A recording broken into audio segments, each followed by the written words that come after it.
is recorded and it will be available later on YouTube if anyone wants to watch us all on YouTube again, repeating it all. I'd remind everyone to switch off your mobile phones, which I better do myself. Get your mobile phones to silent mode, please. If you need to pop out and take a call, that's fine. You can quietly do so. And Stuart, is recording started? Yes? Yes. Very good. Can we do the sediment and apologies, please? Okay, thank you, Chair. In terms of the sediment members, if you could confirm your presence when I call your name. Councillor Peter Maben. Present, thank you. Thank you. Councillor Sally Cogley. Here, thank you. Thank you. Councillor Stephen Canning. Present, thanks. Thank you. Councillor David Richardson. Present. Thank you. Councillor Jane Sangster. Here, thanks. Thank you. Have an apology from Councillor Jim Todd. Councillor William Lennox. No, I'm here. Stuart. Yep. Thank you. Yep. Okay. Okay, thanks, Councillor Todd. Councillor Billy Crawford. Present. Councillor Juntile. Present. Okay. Councillor Neil Watts. Present, Stuart. Yep, thank you. And Councillor Jennifer Hogg. I'm here, thank you very much. Yep, thank you. Chair. Thank you, Stuart. Introductions. We've got some guests coming to the meeting this morning. We have Robin Damison as a head teacher from Auckland Primary. Welcome, Robin, and we'll get to you very soon. You're one of the first items on the agenda. Thank you. We have Louisa Yule from Audit Scotland. Thank you for your attendance, Louisa. Paul Davis and Dougal Watts from the internal audit team. Good to see you. And you'll be observers, but particularly in respect of item 8 in the agenda. With a heavy agenda, with 11 items, this could take a while today. I'm looking at probably doing a comfort break for 10 minutes, maybe about 12 o'clock, quarter to 12. So in that 10 minutes, you'll be allowed half an hour to get out and get your lunch. Okay. We'll see how it goes, maybe about quarter to 12, how people are feeling and exactly where we are on the agenda at that point. First item on the agenda is declarations of interest. Do we have any declarations of interest in the room in respect of any of the items of the agenda? Nothing in the room, nothing online. No declaration of interest. Item 2 on the agenda is the previous minutes. Minutes of the last meeting was the 6th of March. Are we all happy with the previous minutes that have come out?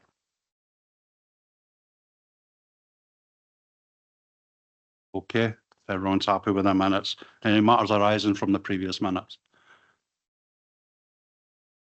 No matters arising.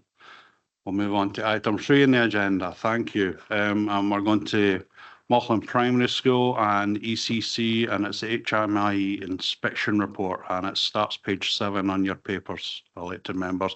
We're going to Graham McGinn, Head of Education. Sorry. I just promoted you there, sorry. I'm off. Thanks, Chair. Graham McGinn, Deputy Head of Education. Thank you. And welcome to Robin, who joins us today for this report, and Robin will be available for any questions at the end of the report as well. So the purpose of the report is to present the findings of a report by Education Scotland, His Majesty's Inspectorate of Education, following their inspection of Auckland Primary School and Early Childhood Centre. The recommendations are set out in paragraph 2. And it is a fairly detailed report. I won't go through every single paragraph, but just to highlight some of the paragraphs. The following section in the report highlights the background to inspection, including the aims of inspection. There's a couple of areas I would like to highlight to members, and that first one is in paragraph 7. And that is that there are 2 models of inspection for schools. So the full model inspection, which focuses on 4 quality indicators, and the short model inspection, which focuses on 2 quality indicators. The quality indicators that are evaluated in full inspections are detailed in paragraph 8. There are 4 there. And the quality indicators that are evaluated as part of the short model inspections are detailed below. There are 2. The quality indicators are evaluated using a 6-point scale. Excellent, very good, good, satisfactory, weak, and unsatisfactory. Moving on to the inspection process, which covers paragraphs 9 to 12. That details who's involved and what the inspection actually looks like during an inspection week. But also just to highlight in paragraph 13 that sometimes in some inspections that HMIE are also joined by the Care Inspectorate. Now, it wasn't the case at Mauchline that the Care Inspectorate joined, but just to highlight that in some that does happen. And we heard a few weeks back from Shortleys where the Care Inspectorate did actually join the inspection. What I would like to highlight now to members is starting at paragraph 14, and that's the East Ayrshire Early Childhood Centre quality monitoring visits, and that there are a planned programme of early childhood centre audits that take place throughout the session, and paragraphs 14 to 17 highlight those audits. Just to highlight paragraph 16, and that is that the service has recently completed a 2-year cycle of 2-day visits in all 36 early childhood centres and is now undertaking a shorter 1-day focused model following that cycle of visits. What I'd also like to highlight to members is paragraphs 18, 19 and 20, and that is the primary school quality improvement visits. Paragraph 18 details the purpose of those visits. Just to highlight to members, paragraph 19, that the service has recently completed a 3-year cycle of visits to all 39 primary schools. They were visited between November 22 and December 24, and follow-up visits are now underway to support and challenge schools where actions for improvement were identified from the initial improvement visit. Just to pick up then on the findings from visits to Mauchline Primary School and Early Childhood Centres. So paragraph 21 details that a 1-day audit was carried out at Mauchline Early Childhood Centre in January 2025 involving the early years improvement officers. A number of strengths were identified and they are highlighted in paragraph 22. Just to highlight a couple of the things that are in there, and they were actually reflected in the actual inspection. Positive interactions between children and staff, children who were happy and confident, and a well-resourced and stimulating outdoor learning environment, along with some others. There were a small number of longer-term improvement actions identified to support ongoing improvement, and that included the continued use of data to plan targeted interventions to meet children's needs and to continue to evaluate planning of learning to meet children's needs. And I should highlight also the fact that staff had already identified them as improvement actions. There was a visit to the primary school, and that visit took place in January 2023, involving a team of officers, education officers and a primary head teacher, and that was part of our ongoing programme of quality improvement work across schools. I'm delighted to say, and during that visit, which was also reflected in the inspection, that a significant number of strengths were identified and there were no significant areas for improvement during that visit. So moving on to the actual inspection, and this is starting at paragraph 26. The inspection at Mauchline Primary School and Early Childhood Centre took place on Monday, the 17th of February, with inspectors there for the full week, and that was involving the full inspection model. Now, that's quite an intensive inspection process because the Early Childhood Centre was inspected alongside the school. So there were 4 quality indicators evaluated in the Early Childhood Centre and 4 in the primary school. Paragraphs 27 and 28 highlight the outcomes of the evaluations for each of the quality indicators. 3 goods and a very good in the Early Childhood Centre and 4 very goods in the primary school. And I hope members agree that's a very strong performance, a great outcome for the Early Childhood Centre and the primary school. Paragraph 29 highlights the strengths of the school's work, and I would like to highlight just a few of them. The highly effective leadership of the head teacher and senior leaders. Any member who's visited the school will certainly have witnessed that and observed that. It's very strong leadership in the school. The respectful, happy and motivated children who are proud of their school and Early Childhood Centre. The strong and collaborative teamwork of staff in the school, and the positive relationships staff build with children and their families, which was so important during the inspection and was really positively commented by the inspectors. The consistently high levels of children's attainment and achievement over time. So it wasn't just at that point, but it's over time across the school, a real strength in the school. Inspectors highlighted a couple of areas where continued improvement could be made, and it's important to highlight continued improvement because that improvement was already underway. Senior leaders should continue to build the capacity of all practitioners to lead changes across the Early Childhood Centre, And in the Early Childhood Centre, practitioners should continue to improve the approaches to observing children, planning for their learning and tracking their progress.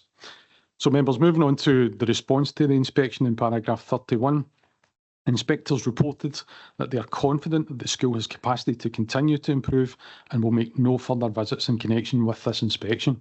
Delighted to say that echoed the findings from our own visits to the school. We absolutely have confidence that the school has the capacity to continue to improve. But we are keen to share Robin's learning with other head teachers across the service, and as part of our ongoing commitment to improvement within the education service, Robin will be sharing her experience with other colleagues at a head teacher meeting that's coming up fairly soon. And indeed, head teachers are already getting in touch with Robin to tap into that experience of the inspection. So members, that concludes the report. I hope you agree that it's a very positive report. Myself, Linda and Robin are happy to take any questions. Thank you, Graham, Deputy Head of Education. Linda, would you like to come in at this point, or will I go to Robin? Very, very briefly, Chair, thank you. Just to really echo my pride in Robin in the school, her excellent leadership, which has been in a few of our schools now. And it's amazing just to see the leadership that she brings to that particular school and every school that she's served us in. But also, I think, members, just to highlight that when these quality assurance processes that we have internally go so well, then clearly we see that pay off in the external process, both at ECC and indeed at school level. So really just to commend Robin's actions in the space, as well as my own quality assurance team, Chair. Thanks. Thank you, Linda. And now we'll go to Robin, if you'd like to tell us a bit about the school and your experience of how the inspection process went. Thank you, Robin. So the inspection, as Graham had commented on, was quite an intense process with the 5-day inspection across the school and the ECC. We were in the position that we had an acting senior lead who was supporting the leadership within the ECC, who had only been in post for 3 months as well. And prior to that, we had an excellence and equity lead taking over leadership for a few months too. So a lot of change in leadership at that time. There was a lot of work in preparation, obviously over my 3 years as head teacher within Mauchline, and also prior to the actual inspection. I think pulling all of that together really helped with the intensity of the inspection. I felt very prepared for it, and felt that when the inspectors were in, they weren't really digging for a lot of things. Everything was prepared and everything was ready for them. So I think that helped with my experience of the inspection. It felt quite a positive experience. It felt quite supportive from the inspectors, and we had a lot of praise from the inspectors as well. So that was very good. Thank you, Robin. Can you give us an idea how big the school is? What's your school role, a number of staff you've got? So in Mauchline Primary School, we have a roll of 295, which is split over 11 classes. We have a few part-time teachers, so in total we have 14 teachers. We have myself and a deputy head and a principal teacher. Within the early years centre, we currently have a roll of 40. At the time, we had a roll of 34, with an acting senior lead supporting the leadership within the ECC and 6 practitioners, 2 of whom were part-time at the time. That's excellent, thank you. If you put your mic off, we'll open it up to the room, and we'll go to my Vice Chair, Sally Cogley, and then anyone else that wants in. Thank you very much, Robin and the team. And I think this just highlights the value of our the quality improvement that has been put in place over the last 7 or 8 years, and has built up to this, which is absolutely excellent. So I mean, great team working between yourself, obviously within the school, and the headquarters team here. So just a big well done. Thank you. Thank you. We'll go to Councillor Lennox online, who's one of the ward councillors in that area, and then we'll come to Councillor Sangster. Thank you very much, Chair. Great deal of pride from myself. This is my old primary school. I went there many years ago, more years than I care to remember. My son and my daughter also attended this school, as did my father, I might add. 3 granddaughters are also attending this school, so we've got many close connections to the school. I might add that for me, the result of this audit was never in doubt. The school's a well-run school. The staff and pupils are all excellent and great. So for me, the result was never in doubt. But I've already expressed my congratulations to Mrs. Davison and the team at Mauchline Primary, but I'll do it once again in public forum. Very well done, an excellent result, and very well deserved. Thank you very much. Thank you, Councillor Lennox. Councillor Sangster. Hi, yeah, thanks very much. No, well done. I think you and you both yourself and your staff should be very proud of this report, and it makes for good reading. I've just got a couple of questions around the school role. How many of those pupils, those 295 pupils, have got additional support needs, and how do you support those pupils in that space? And also, just for clarification, are you head teacher of both the primary and the early learning centre? Yeah. Wow, okay, that makes it even more impressive. And also, just around paragraph 22, just around the stimulating outdoor learning environment, can you just expand on that, because I'm quite interested in that. That sounds really interesting. Thanks. So within the school, we currently have 22% of our children on the ASN log. My deputy head is responsible for additional support needs, and I am responsible for any child protection. So we have some children on the ASN log who are also child protection or care experience, so I support those children as well. We follow East Ayrshire procedures, we have child's plans in place, we work closely in partnership with a variety of partners to support their needs. And I would note as well that the children's wellbeing and inclusion within the school was noted as highly effective practice and has been shared with Education Scotland wider as well. So a lot of work goes on there. We utilise PEF to support some of these children as well in our whole school approaches and our targeted approaches, and supporting our children, we look at our whole school approach to make sure that we are highly inclusive in all classes and across the school, and we also have some targeted approaches for children that require that. Regarding the stimulating outdoor environment, that focuses on our ECC. We have done quite a lot of work over the past 3 years to develop that area. It's a very small area, and there was limited resources there, and as you're aware, there's limited budgets available as well. So we really have kind of used our initiative to come up with ideas to improve that, involve the children in that, involve the staff, involve the parents, and involved our community as well. We actually had the children go around and involve our local community and ask them to sponsor the children for a sponsored event, and we used some money to purchase some items for the outdoor area. So all of that's kind of accumulated. That's excellent. Thank you so much. Thank you. Thank you, Robin. Any other questions or comments? I don't know. Not just now. Can I just say, how do you manage to divide your time? It's not a small primary school, it's a decent sized primary school, and you've got the ECC. So do you decide there's fixed days where I need to go and do ECC work? Yeah, so can you explain that a wee bit?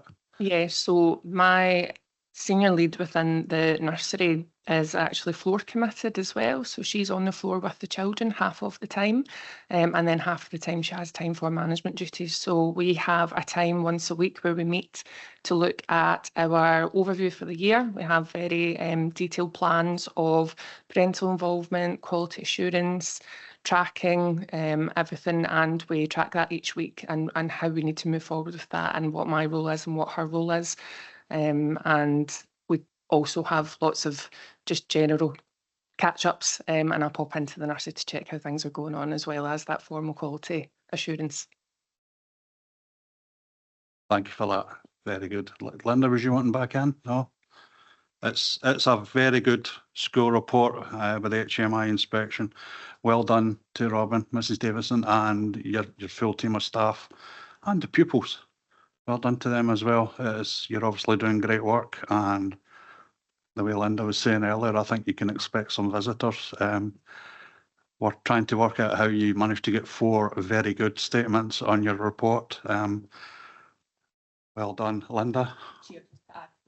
Apologies, Chair, just to add some quantum to that. Only 4% of schools in Scotland have had the 4 very goods. So just to give an idea of the rarity of this type of result, and clearly the rigour applied by HMIE in awarding such grades, it's a 4% national figure to actually walk away with the 4 very good. So it does add, I think, an added element to the achievements of the school and the head teacher there, Chair. Thank you. Right, thank you, Linda. And thank you, Mrs Davison, for attending today. I'd like to members, if I go back to page 7 in the report, if there's no more questions or comments. Page 7, there's recommendations for us. We note the publication of the inspection report. We congratulate the children and staff on their achievements, which a few of us have done today in the room. And we note the next steps and otherwise note the contents of the report. Everyone happy with that, elected members? Thank you very much. Thanks for your attendance, Mrs Davison. We'll let you go and get back to your work again. Your excellent work that you're doing. And we shall move on to the next item on the agenda, which is item 4, secondary school leaver attainment. And we're going to Deputy Head of Education, Graham again. Thank you. Thanks, Chair. So this report provides an update to members on secondary school leaver attainment for 2023-24.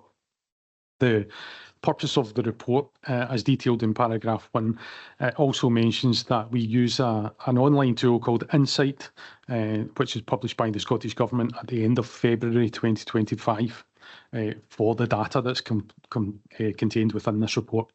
The recommendations are detailed in paragraph 2.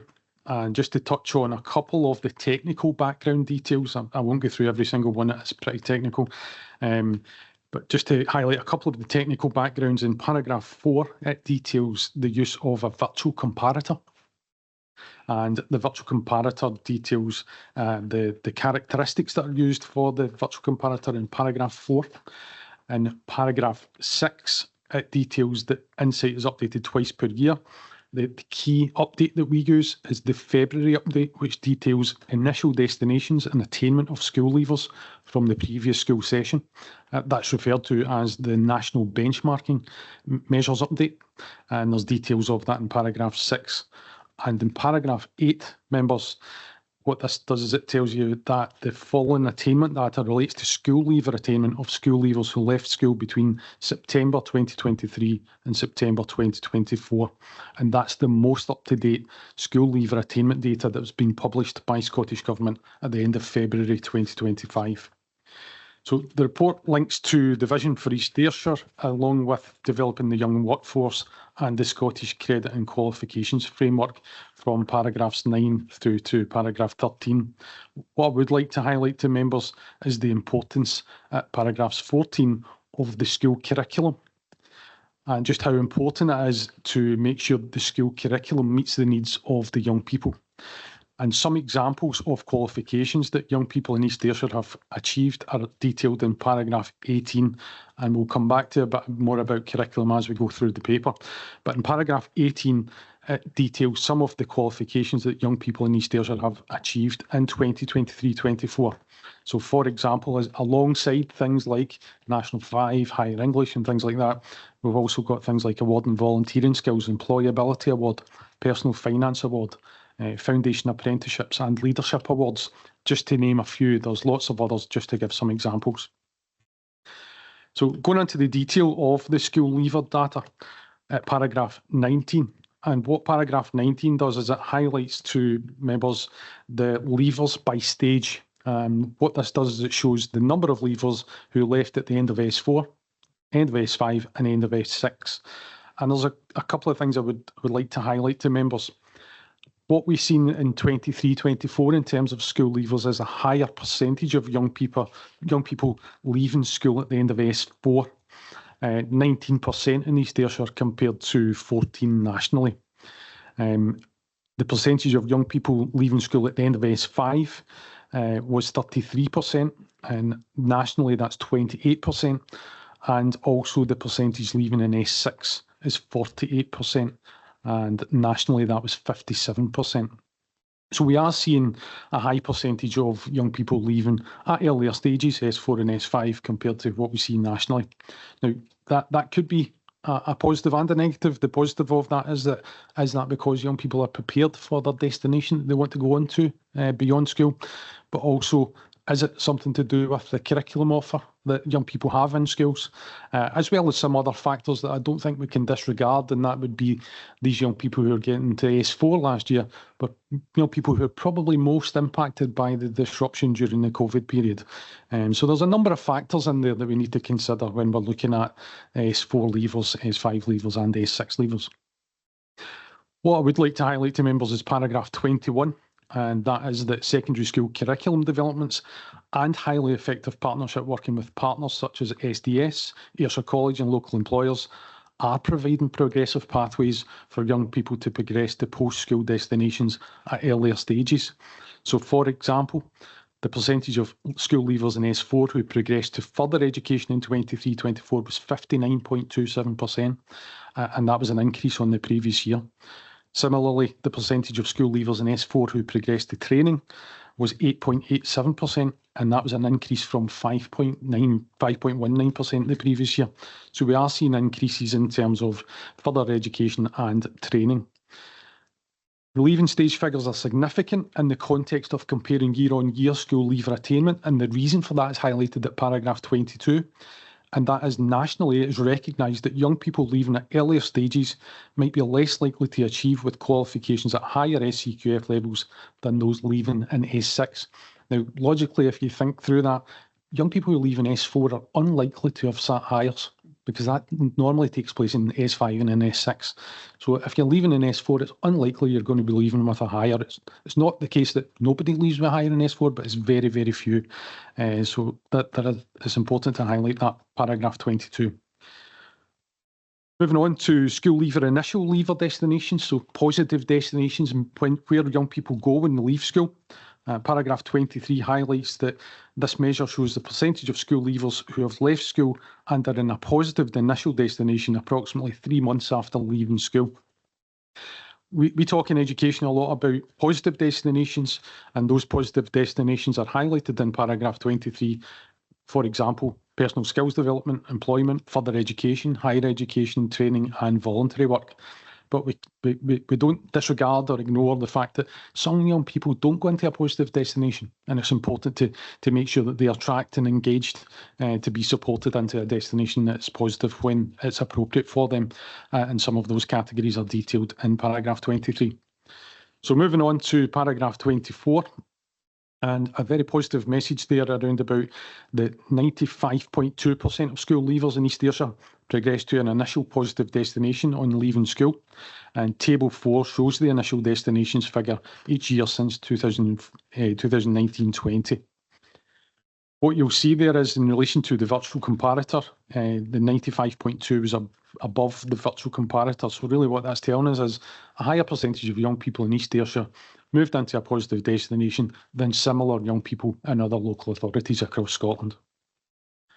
Paragraph 25 highlights the destinations, the highest destination areas for young people.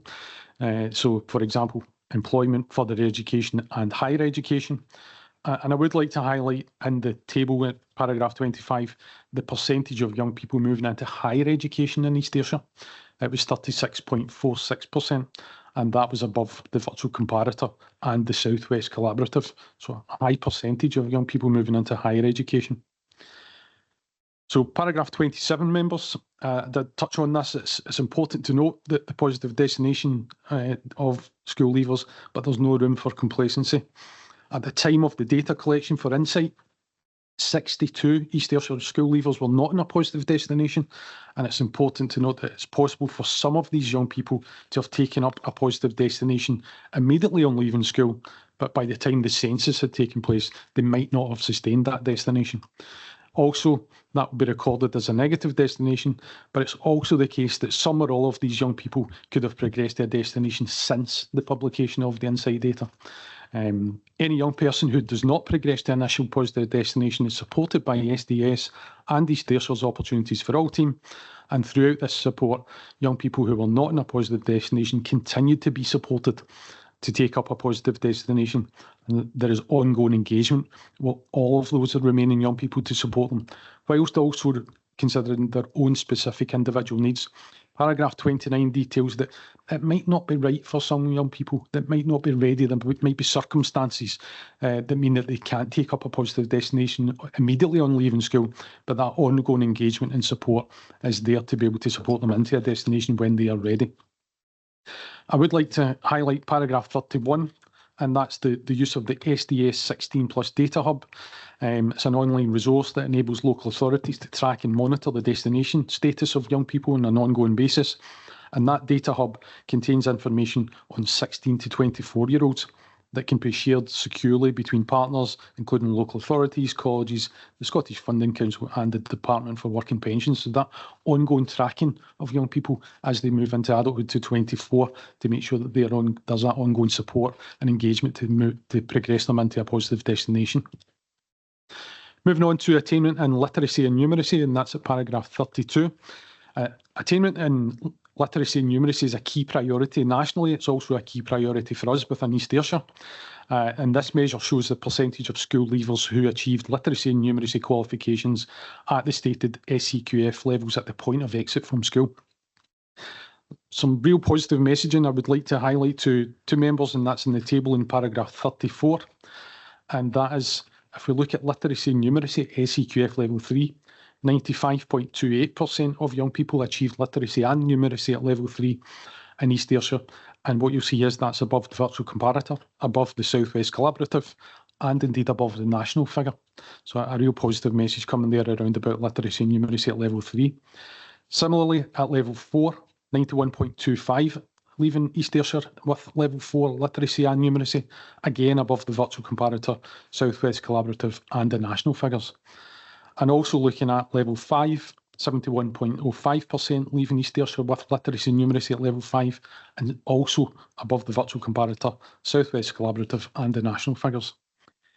When we look at level 6, 24.23% achieving at level 6, it's above the virtual comparator, but it's also important to note that it's above the South West Collaborative and broadly in line with the national. Now, that's hugely important when we consider the percentage of S4 leavers that we had. You know, we had quite a high percentage of S4 leavers, but we're still maintaining that high level of attainment in literacy and numeracy at each of those levels. Moving on, members, to paragraph 36.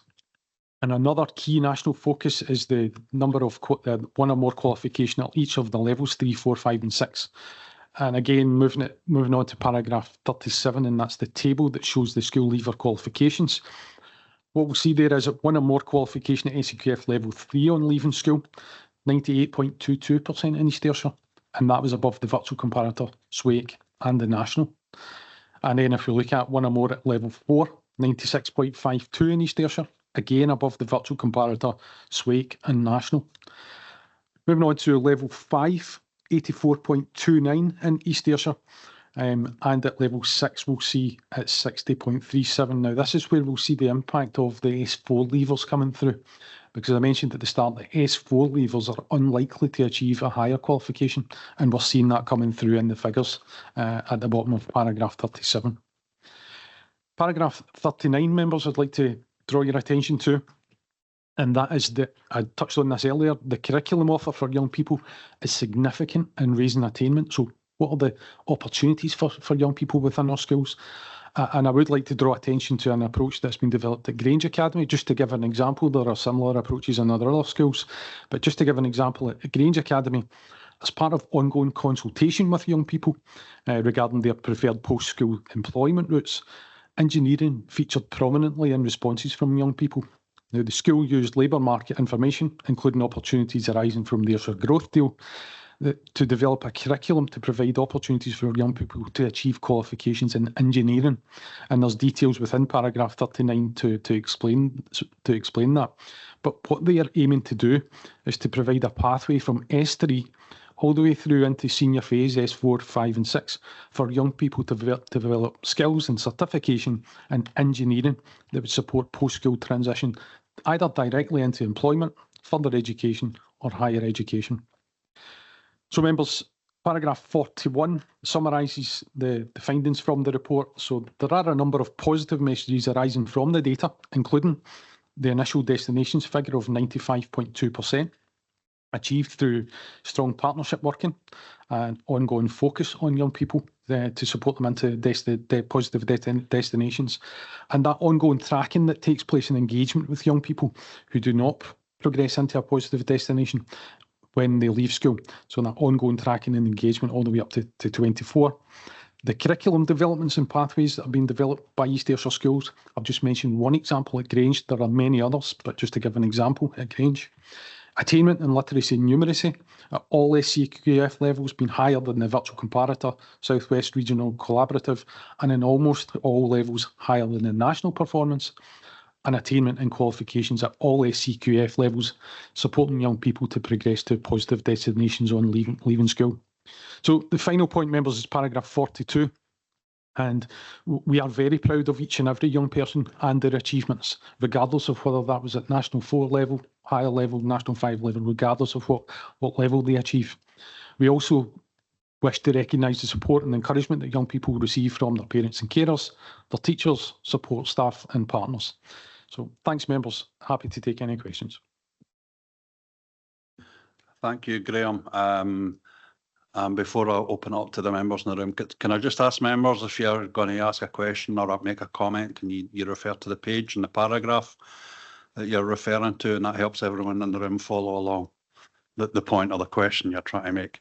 And Graham, quickly for some of the new elected members, or maybe for some of the public watching this on YouTube, can you give us a quick explanation of what virtual comparator means and South West Collaborative? Because members of the public won't know that. Sure. So the virtual comparator, for members who have the paper in front of them, is detailed at paragraph 4. It consists of attainment and achievement of data for young people from schools in other local authorities who have similar characteristics to the young people in East Ayrshire schools. So what Scottish Government statisticians have identified as 4 characteristics that are used to identify virtual comparators. That's gender, Scottish Index of Multiple Deprivation, additional support needs, and the stage of leaving, whether that's S4, S5 or S6.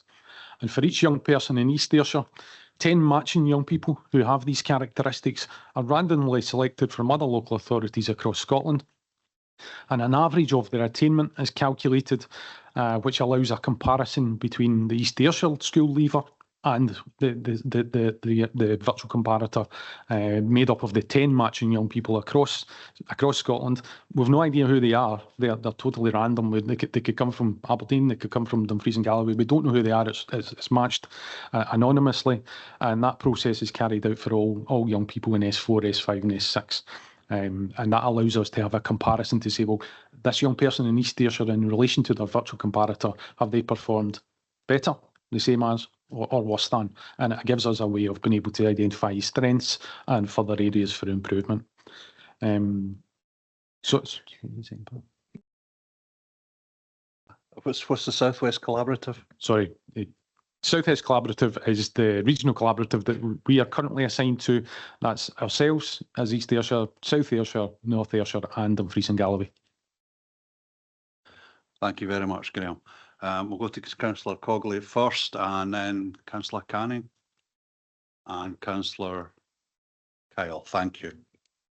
Thank you. And Graham, thank you very much for that, and also for the councillor conversation on Tuesday afternoon, which was helpful in working through some of the definitions, which are really quite complicated otherwise. I just wanted to raise, which I'm sure you'll be anticipating, page 24, paragraph 39, and this is in relation to the issue of leavers at the S4 level. And while you don't allude to it specifically in this paragraph, I'm assuming what you're talking about here is apprenticeships and the formulation of apprenticeships and training and the importance of apprenticeships. And I wonder if it would be a good idea just for you to talk a little about that, please. Thank you. Yeah, thanks, Councillor Coughlin. Thank you for the thank you around the councillor conversation. I really enjoyed being with you all earlier this week. So, members, in respect of the curricular offer, clearly there's an attachment to this paper that refers to the Scottish Credit and Qualification Framework.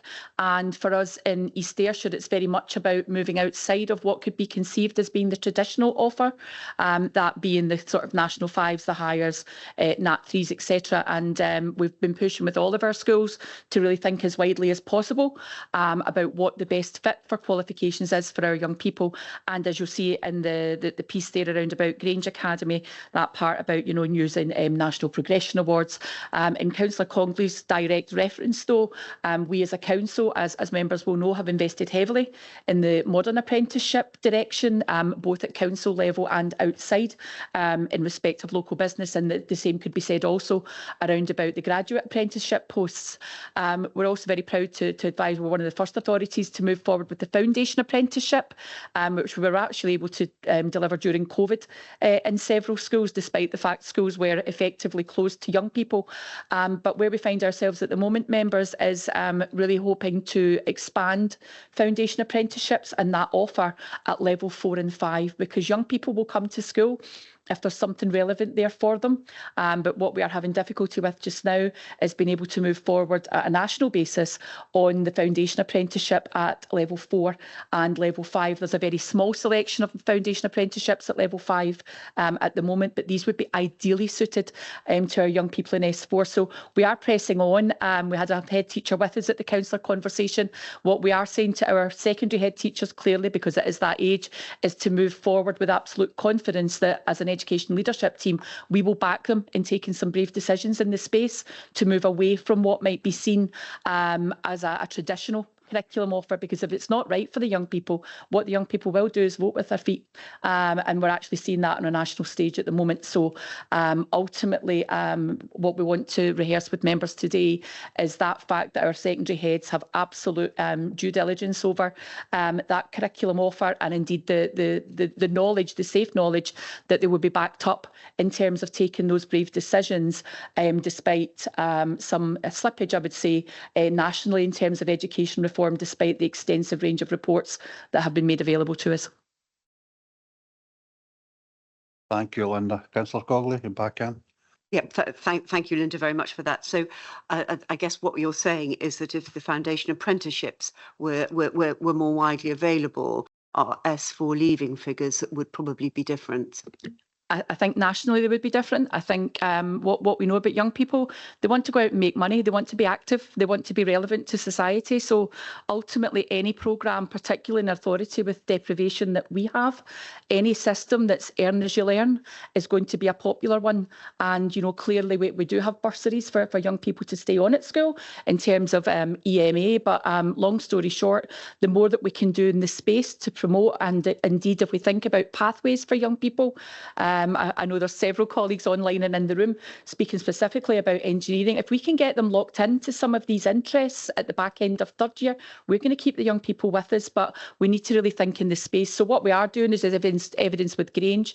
Doon are actually ready to go with their foundation apprenticeship in the next few months. We were up doing their leaver attainment review on Tuesday. But ultimately, the more qualifications, so not just the FA, but a full curricular redesign, as has been mandated to the government, will be incredibly helpful in letting us move forward and innovate in this space to prevent other young people not seeing school as relevant.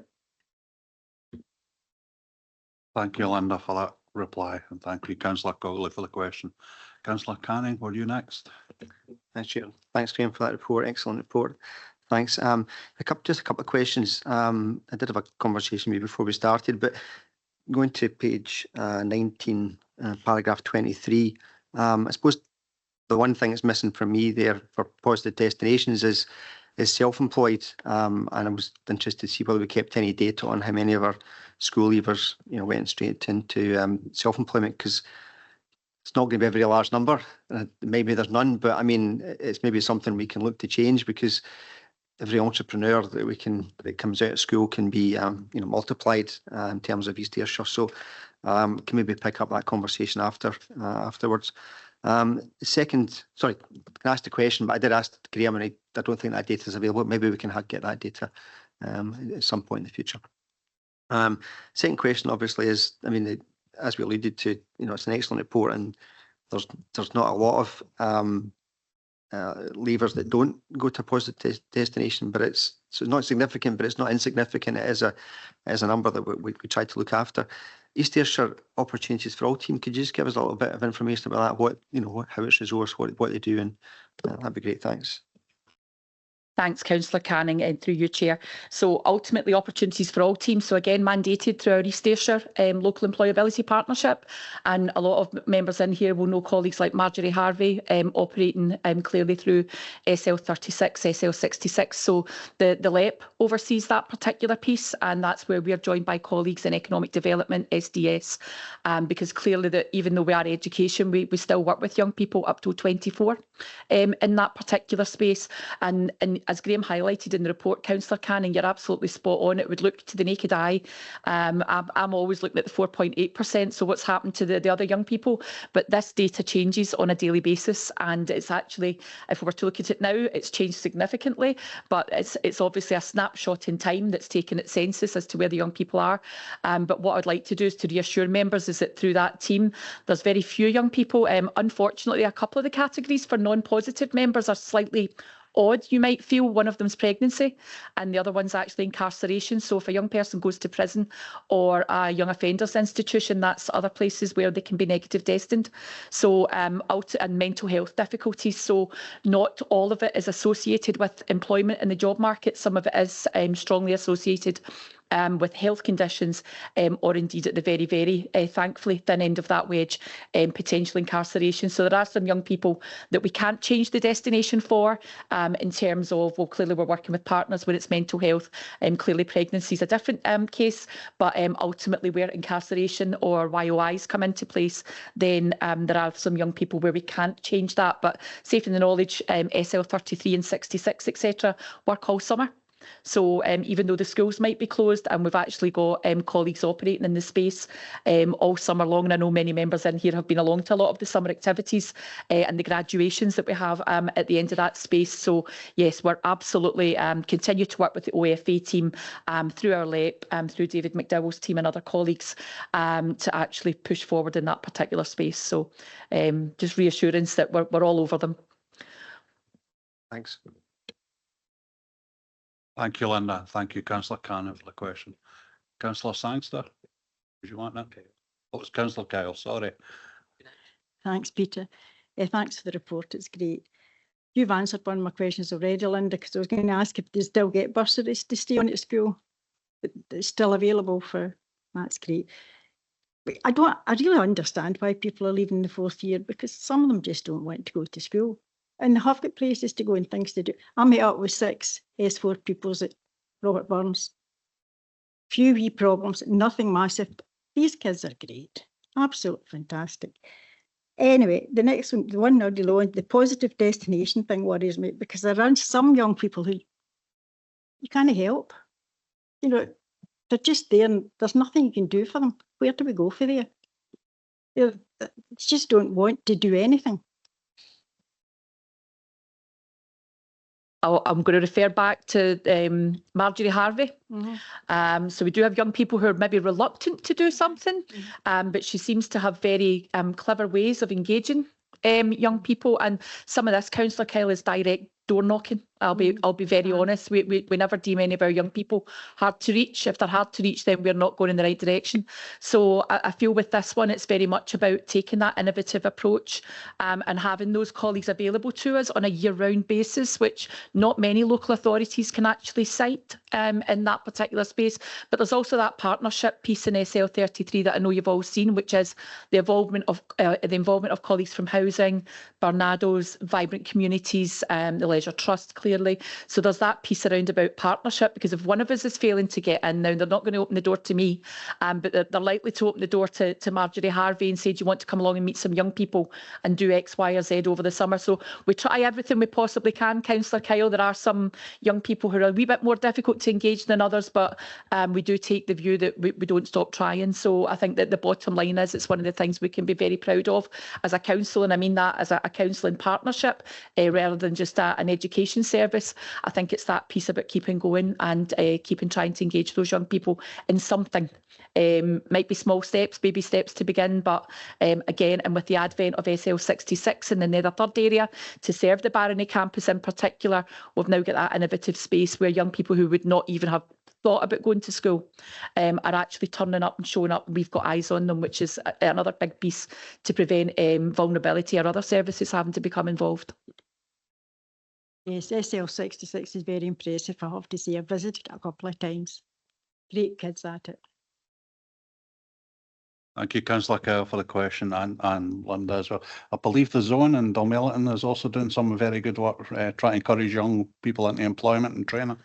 So as members will know, we've given out 3 grants in terms of positioning third sector organisations to work directly with young people in that interface in terms of engagement. So there's clearly been grants given to Centre Stage, the Zone and YIP, so that again we've got coverage around the authority. So it's that piece about not just the corporate side, but actually that third sector piece, because again, as Councillor Kello rightly notes, it's about who will they actually engage with, because there's obvious risks in over professionalising some of these services. I know Eddie would refer to it in that vein, and it's that bit about sometimes it's just a friendly face. And opening that dialogue to come and do something rather than nothing, because that's the worst part, is when we see issues around about economic inactivity in terms of what that might lead to. Thank you, Linda. We'll go to Councillor Sangster and then Councillor Watts online, and then back to Councillor Richardson in the room. Thank you. Councillor Sangster. Aye, thanks very much. I've got a couple of questions around paragraph 4, the virtual comparator. Obviously, I'm kind of new to this, and I'm not baffled by it, but I feel I need a wee bit more explanation, because I'm concerned. I mean, how close a match are these 4 characteristics when you're talking about it, particularly under the additional support needs? Because you can have somebody who's got additional support needs, who's got Asperger's, something like that, can go to university to become a doctor, but equally you can have somebody who's got additional support needs who's probably going to really struggle to stay in employment. So how confident are you that that's a really close match? The other question is around page 20. You know, the percentages going into higher education. Do you track how many actually stay in higher education? Because I know I've heard of a lot of people who are really good at school, flourish at school, go to university and really struggle and then drop out. So how do we keep an eye on those young people? Thank you. Right, Graham's kindly volunteered for me to take the technical question, Councillor Sangster, and then we'll pick up on the second part. So the virtual comparator, I have the privilege of being an insight advisor for the Scottish Government back when I was a head teacher. So ultimately, because every one child matches with 10, what we find is the effects of some of those things that you've mentioned, because you could have a child whose ASN is mild dyslexia, okay? And then again, as you said, you could have a very high functioning young person with Asperger's who's away at university. So because it's not just one-on-one, if we matched one-on-one, that would be very, very difficult. So the idea about taking a multiplier of 10 other young people, so if you imagine I have 10, so if we were, as adults, had virtual comparators, there would be 10 similar adults chosen across Scotland that would meet our characteristics. Now, albeit the ASN isn't slimmed down to that effect, it is slimmed down in terms of very extreme ASN, clearly. But ultimately, the gender, the SIMD part, and and I've lost the other one, the ASN part, because it's 10 others, it helps us, because ultimately you won't find a young person in East Ayrshire, for example, who would maybe be matched. So if they're in SIMD1, they're not going to be matched with a young person in East Dren who's SIMD10. So it's that. So it's also the societal side of that.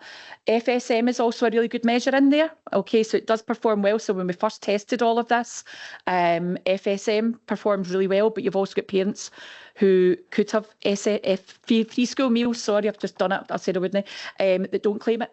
So you've got that bit whereby that wasn't reliable for us when we first did it. But the science is fantastic behind it. So it's a multiple regression model based on a multiplier of 10 that tends to cancel out, because in that 10 somewhere, you'll probably have another young person who's neurodiverse. So it's that bit. So if we did one-on-one, it would absolutely fall in its face. We tried it at 5. When you get to 10, it seems to cancel out the effects and gives us really good.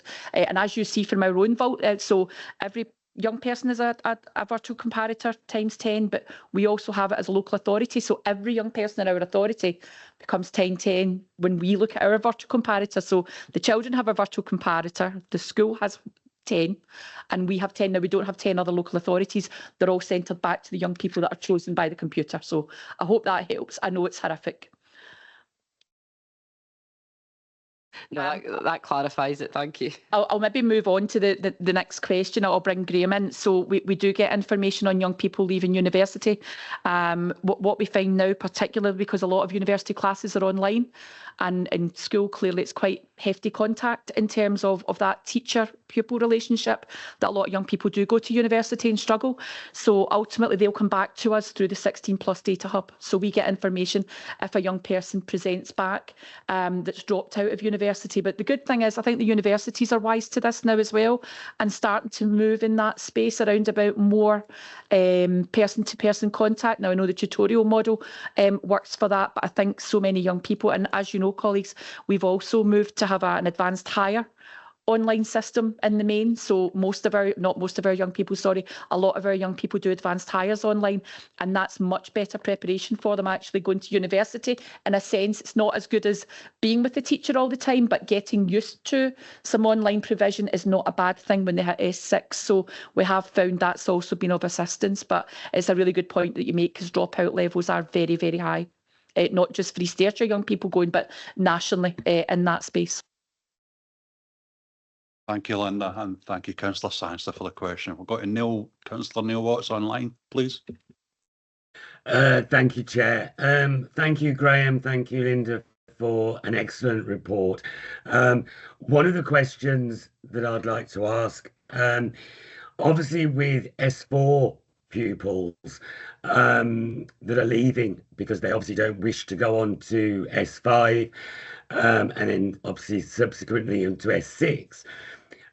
We know that when they reach the end of S4, I mean, children, they necessarily don't want to go on further. However, there is, and I'm beginning to see it slightly myself, a slight issue where we may have school leavers leaving S4 at the end of June, or even possibly even Easter, that's just gone, that may be only 15 years of age, because they're not 16 until later on.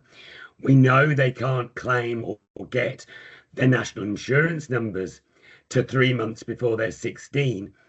A lot of the programs that SL66, SL33, and some of our other third-party providers put into the out there for them don't actually start or are not available for children or pupils that are leaving till they are 16 years of age. So what extra support perhaps do we put into place for those children, pupils that are in limbo between the ages of 15 to 16 to help them go into that positive destination? That's quite a complex question, but I think it's something that possibly needs to be looked at. Thank you, Chair. Thank you, Councillor Watts. Linda? Thanks, Councillor Watson, and through you, Chair. So it is a complex scenario at that stage. So just for reassurance for members straight away, SL 33 and 66 don't have any age limits on their programmes. They start at 13. So ultimately, Marjorie and our team will engage with any young person. Where the 16 might come in is if the young person is looking at a profession that might be overseen by the SSSC in terms of care, etc. So it's about appropriacy. So any young person that is 15 that has left school, so they're just leaving right now, actually, that's exam leave just about to start. So some schools will have started today and others will be in the next couple of days. But ultimately, any young person that needs to leave at 15 has to be signed out, so they can't just go. So there's a form that has to be filled in by the school to say where they're actually going. So given that the legal age for departure is 16, and they're all then countersigned by myself and Ian Burgoyne to make sure that we're aware of who they are. If they're leaving the college do have provision, because obviously the college take young people in 3rd and 4th year to do courses.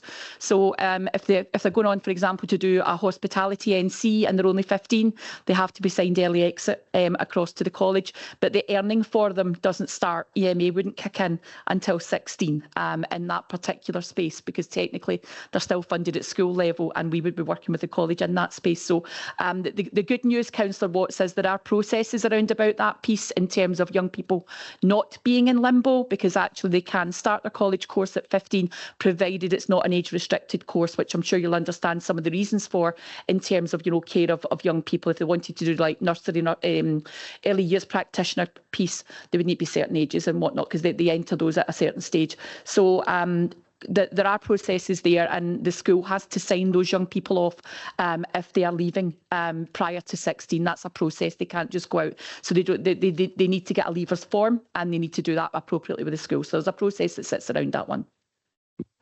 Thank you, Linda. That okay, Councillor Watts? Yes, thank you very much. And that's good to hear the clarification that we're not just, because, you know, it is, I think that you do get that concern around that sort of limbo of them leaving now or even at the end of June. And then obviously they're only 15 necessarily during the summer. You know, they might just be 16, say in September. But there's, to me, it's good to hear that, Linda, that we are keeping an eye on that process so that none of the children in theory are going into that sort of limbo zone. Thank you. Thank you, Councillor Watts and Linda, for the reply. Councillor Richardson and then Councillor Todd online. Thanks, Chair. Thanks, Peter. I mean, the 95.2% going into positive destinations is fantastic.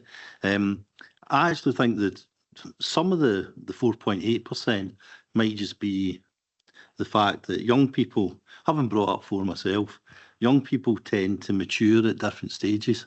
And I'm thinking about my youngster here who was, Linda's just referred to kids who cannot get out of secondary school fast enough. And I don't know if we signed a bit of paper at 15 to get him out of Command Academy, or whether it was his 16th birthday, but it wouldn't have been any later, because our younger son, Freddie, just did not enjoy education at all. But what happened over the next 3 or 4 years, he moved from different part-time jobs to part-time jobs. He tried roofing, he tried panel beating, tried hundreds of different things. But where I'm going with this is there's something out there for everybody, because about 18 months ago he went off to the army, different courses and whatever. And in 2 weeks' time, I'm going down south to see a young boy that struggled to get out of his bed for a whole week at times, get his maroon beret. Now, 2 para or the paratroop regiment don't give maroon berets to just anybody. And that young boy that couldn't get out of his bed, now a difficult day might be to carry an SA-80 in a pack that's £40 to £60 in his back for 20 miles. So it's just to say that the 4.8%, don't write them off, because it just takes some people that bit longer to find what they want to do in life. Thank you, Councillor Richardson, and very well said. I totally agree. I don't think I could add any more to that. Councillor Todd online. Thank you. Thanks, Convener. As alluded to earlier on in the week, could you maybe, sorry to put you in a spot on that, but could you maybe explain the old 9 secondary schools that East Ayrshire had? I think Erasmus was included in most of them. I know Confucius was at Grange Academy, and some brilliant students went over to China to learn more about Mandarin and Cantonese. But did a lot of our students in these secondary schools at the time take advantage of Erasmus? Linda? Yeah, this is going back a bit, Councillor Todd. You're testing me with this one. So whilst Erasmus was a scheme in itself with a particular European focus, clearly, what schools did do on both a formal and informal basis, you know, be it either through the scheme, or be it, as you know, Councillor Todd, via other mechanisms like the Austrian visits, etc. So you'll be glad to know that schools still go on modern languages trips, etc.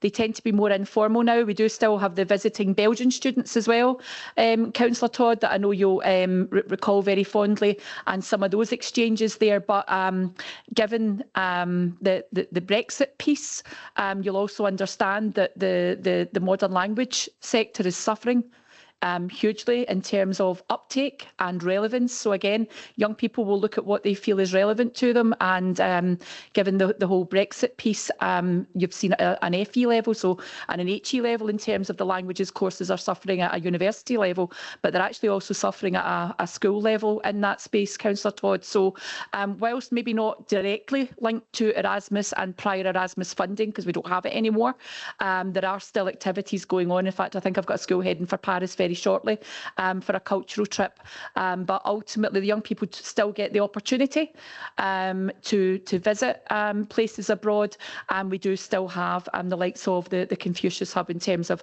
Mandarin teaching still taking place, and young people getting the chance, as I did, to visit China in that particular space. So yes, but I will be honest, Councillor Todd, it's seeing significant decline given the space that they were in kind of nationally and as a United Kingdom. Thank you, Linda. You okay with that, Councillor Todd? Yep, thank you. Thumbs up. Can I go to paragraph 20? We're at the top of page 18. I'm just the S4 leaving, it steadily went up from 13% 2020. We're up at 19% now, so it's increasing. I'm wondering how much of that is financial. You spoke earlier, Linda, about education maintenance allowance. I don't think it's increased in years. Is it still stuck at £60 every fortnight, I think? So I'm wondering if some of these young people are leaving because £60 every fortnight to stay on and do 5th year or 6th year maybe isn't attractive enough, and possibly they don't qualify. I think it's based on family income. Not everyone qualifies for EMA. So are some of these young people leaving hoping to make more money? They're hoping to start a career and start getting wages and start getting income that's better than 60 a fortnight.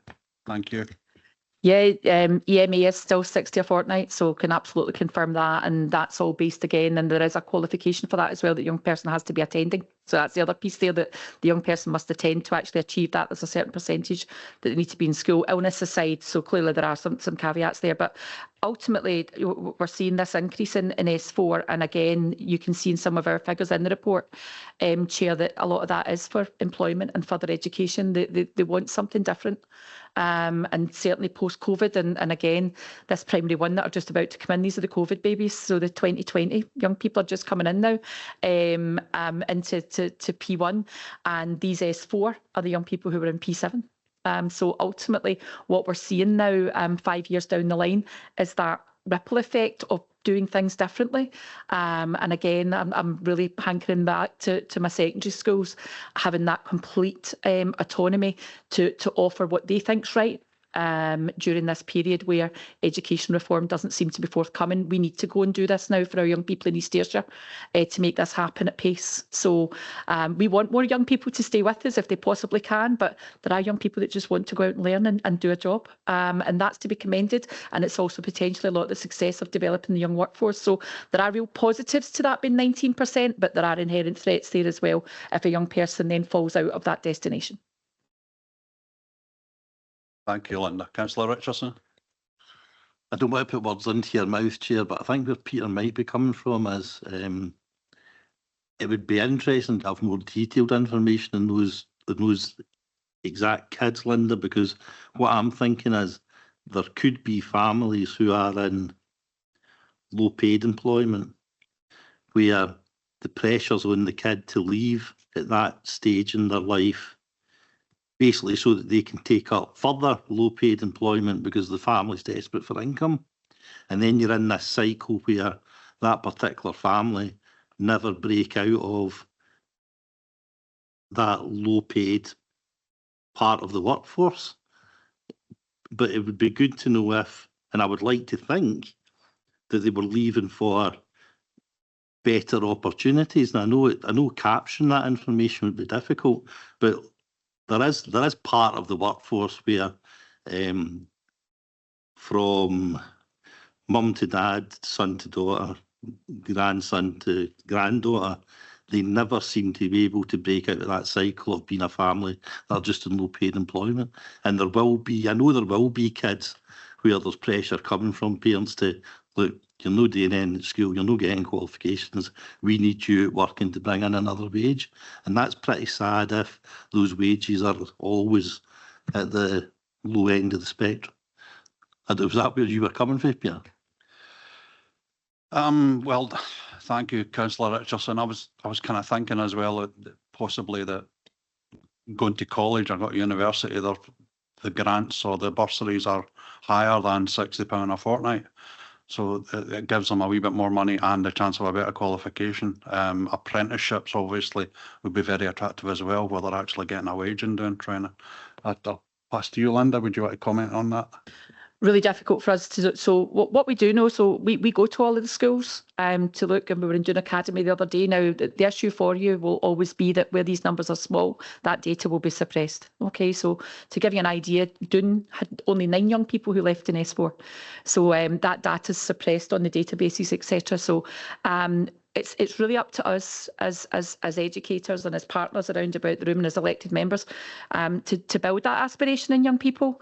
But what I do think is a lot of young people just want to work, and clearly there will always be an issue, and you can say that about the figures from 10 years ago, that some young people would still be going out to get work that potentially wasn't of a great pay. But I think with clearly, moves for minimum wage, etc., that what we do with the schools is we track every single one of those young people as to where they went. But clearly, once they're in employment, then that part is when they're 16, that's them over into that employed space. But ultimately, the EMA, etc., for college now, obviously monies change when you get into the student loans piece and the Students' Awards Agency for Scotland piece. But in terms of the other sections there, is that bit about EMA would be applicable to them in school. In that regard. But EMA actually used to be a draw for young people to stay as well. So there was that bit around about that space too, that sometimes EMA was a draw for them to stay, which is also a bit of a strange incentive. So I think it's one of these things that is historically there, Councillor Richardson, but I wouldn't be able to give you much more data other than we do look at the young people, every young person who went out of every single school.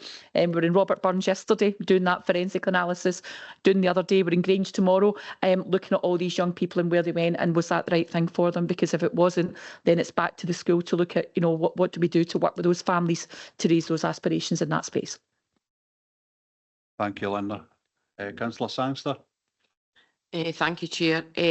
Just page 27, the appendix 2, the training. I'm just wondering, it might kind of follow on from what we've been chatting about, but the employability training programme or an employability training programme, are we able to expand on that and what's actually involved? And does the young person, if they do undertake an employability training programme, is there qualifications attached to that? Thanks, Councillor Sangster, through you, Chair. So it can be a variety of things, Councillor Sangster, as you absolutely correctly note. So you could even take it as far as things like, UCAN training, so some of the private providers. So this is where all of these step in. But for us, the main training provider for us would usually be SL33 and 66 in terms of that point of reference. And they all offer accredited qualifications. So it's that space in that they don't just turn up and kind of do something. I think that's definitely where you're going in that question. Is that meaningful training for the young person? Because the other thing that we don't want is they repeat something they've already done. You've all heard those stories of the kid being asked to write the CV 20 times, and it's like, I've done this, and nobody's actually looking for that anymore because it's an online system. So I think the bottom line is that's such a mishmash of different things in that space. It might also be something through the CVO, it could be a third sector piece. So it could be a young person that's going to work in WG13. So voluntary falls under, that's the other bit, voluntary falls under the positive destination. Some young people perhaps maybe take a gap year where they're doing voluntary work somewhere else, so that's quite common. So I think think it's that space whereby the training piece, or a young person perhaps doing their CSCS, so the construction qualification. So again, there's some direct pieces where it's a training piece rather than an FE piece. And again, going back to Councillor Mabin and Councillor Richardson's question, it's young people under 18 that can have the EMA. So ultimately, they're in a space of the EMA. So if they're in a college, etc., and they can have the EMA, so it's 16 to 18 in that bit. Thank you, Linda, and thank you, Councillor Sangster. I don't think there's anyone else. I'll go to page 24. So we've already referred to paragraph 39 and the work Grange Academy is doing. I think it's very interesting that the head teacher has been clever enough to be inspired and look at the Ayrshire growth deal and try and work out exactly where employment opportunities are going to be coming in Ayrshire in the future. That's a great thing to do, and he's obviously looking at his curriculum and looking at the subject choices he can offer that will help people access employment opportunities coming through the Ayrshire growth deal. As I take it, this is seen as good practice, and you're going to try this with all the academies we've got to look at this. They're actually all on it. It's just a great example. The Grange Academy one's a great example. As I say, we're up and doing on Tuesday, and Martin Robertson is acting head teacher up there, starting the foundation apprenticeship. We brought Aberdeenshire down to talk about their work in foundation apprenticeships, and we arranged that for South, North and East Ayrshire head teachers to take a look at the success of these programmes. So ultimately the schools, I was doing an engineering pathway at Loudon when I was there, and we're going back 8 years now. So ultimately it's about look at where the jobs are, look at what's relevant for young people and put that in the space. So there's not a single secondary school in East Ayrshire that's not offering something that's quite off the beaten track. So, and we'll continue, and the heads will continue to push in that direction to really make sure that it's as relevant as it can possibly be. Thank you very much, Linda. I think there's no more questions. No one else online. If we go back to page 14 of the report, is the recommendations.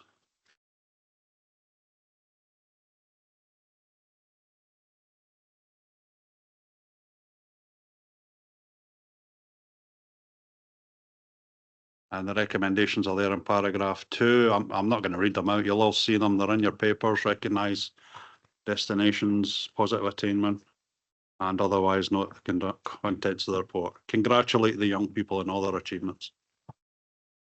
Okay, thank you very much. That concludes item 4 on the agenda. We're now at 11:20 AM. We'll keep going. We'll do item 5, which is transformation, best value thematic management report. And this is with Ian Tuff, Head of Corporate Support. Thank you, Ian. Thanks, Chair. Good morning, members. So just a very short introduction from me, and I'll pass on to Louisa Ewell from Audit Scotland, who are the authors of the report. But this is the third in a series of best value reports that have been prepared by Audit Scotland. So the previous ones were around strategic leadership, and we had one on workforce innovation. Both of those have come to elected members at GNS previously. So this is the next in the series, and this is around transformation and the council's approach to change management as well. So with those introductory comments, Louisa, if it's okay to hand on to you. Thanks, Chair. Thank you. Good morning and thank you, Chair. Before speaking to the report, I thought it'd be helpful to provide some context on the basis and the purpose of the report. So as part of our 5-year audit appointment, which started in 2022-23, the Accounts Commission asked each local government auditor to undertake thematic reviews annually. This was a move away from the previous approach, where each council received an in-depth best value review once every 5 years. Thematic reviews provide an opportunity across the sector to review a specific theme, identify areas of good practice, identify challenges and issues faced, and it provides a snapshot of activities across the sector. Beyond the thematic reports, the Accounts Commission requires the Controller of Audit to report to the Accounts Commission and each council at least once over that 5-year period, which started in 22-23. East Ayrshire Council has not yet been scheduled for that Controller of Audit report, which can be viewed positively, as if there was any specific risks or issues the Accounts Commission's felt they wanted to hear more about. the report would have been prioritised higher up the schedule. So we would expect that report to be in year 4 or 5, so in the next 2 years, and as soon as we know when that is, we'll share that information. 2024-25 is the third year of the process, and the theme for this year is around transformation and how councils are redesigning and delivering more efficient services to achieve planned outcomes. I don't plan to talk through the detail of the report, however I would like to draw attention to some of the key messages that are on page 3 to 5 of the report. We concluded that the council have been innovative and demonstrated its commitment to transforming services.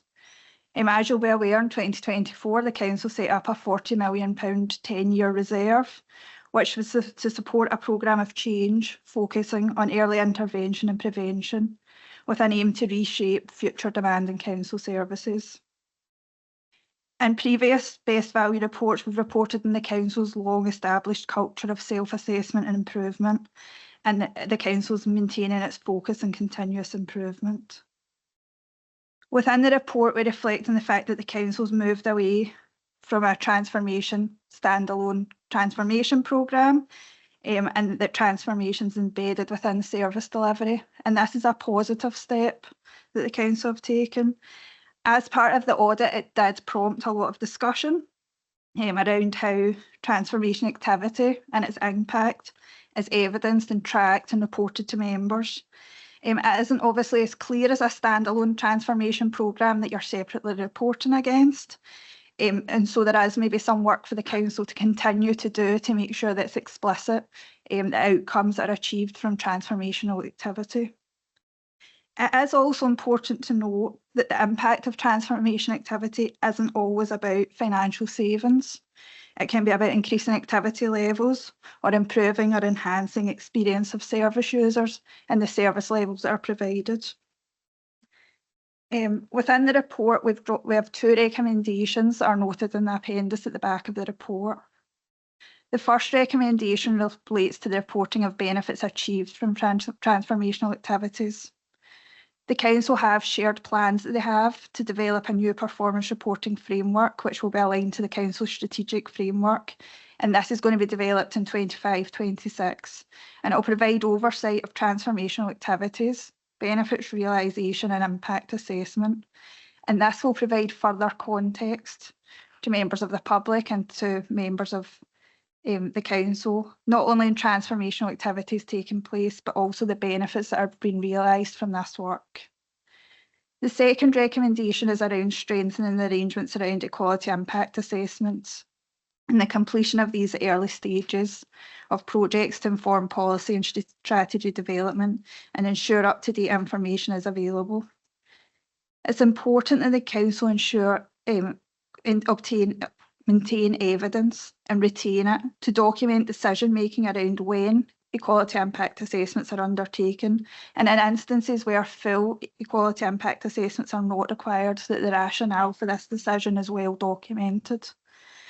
A recommendation around strengthening arrangements for these equality impact assessments was made in our 22-23 thematic report on leadership and strategic direction, so this isn't a new audit recommendation. Management have responded to both improvement actions with agreed responses and responsible officers and timeframes for action. I would like to record my thanks to all the officers who supported the best value audit through meetings with the team, providing information, providing case study information and evidence, and responding to our queries.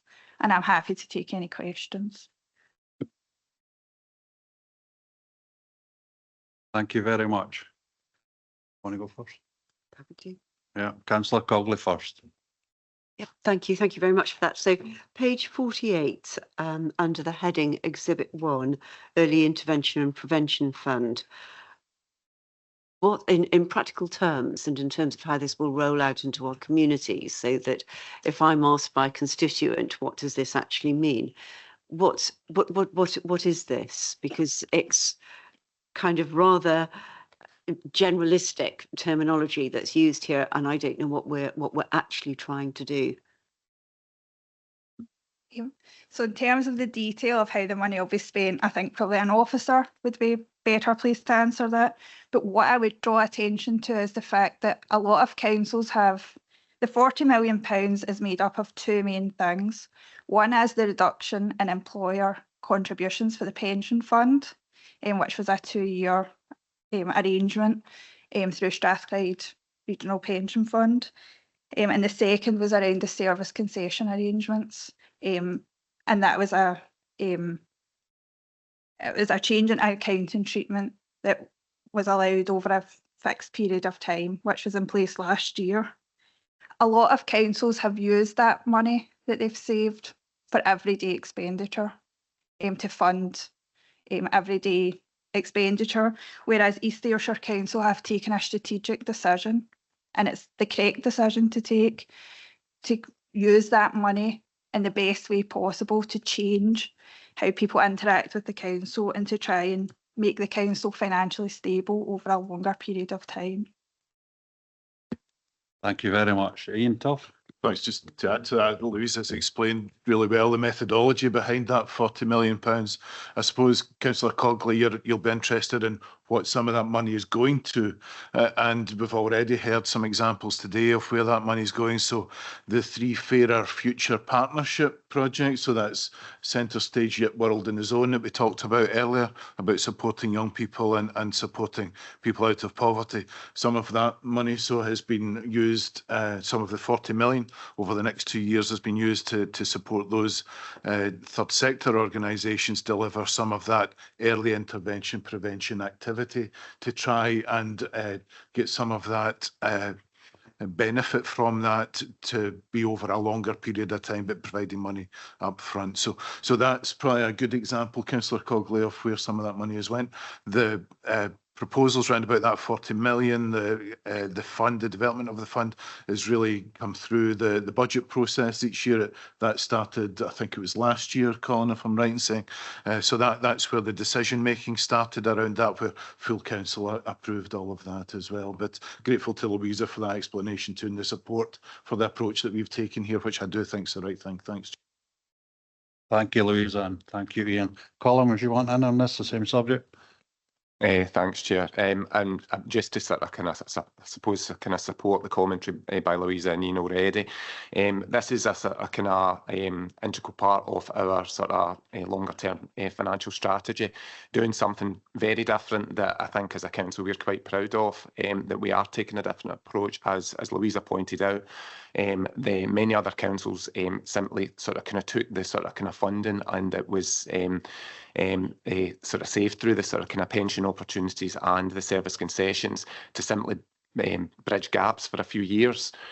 We are taking a much longer term view of this, and as a council, members are taking a longer term view of this, with the £40 million sort of scheduled over 10 years at £4 million a year, to look at interventions that can ultimately reshape the council and shape demand for the council, which council services, which is a principal concern by perhaps a change in longer term future demand, or sort of providing opportunities for those in our communities to perhaps have a sort of more improved pathway as they go forward.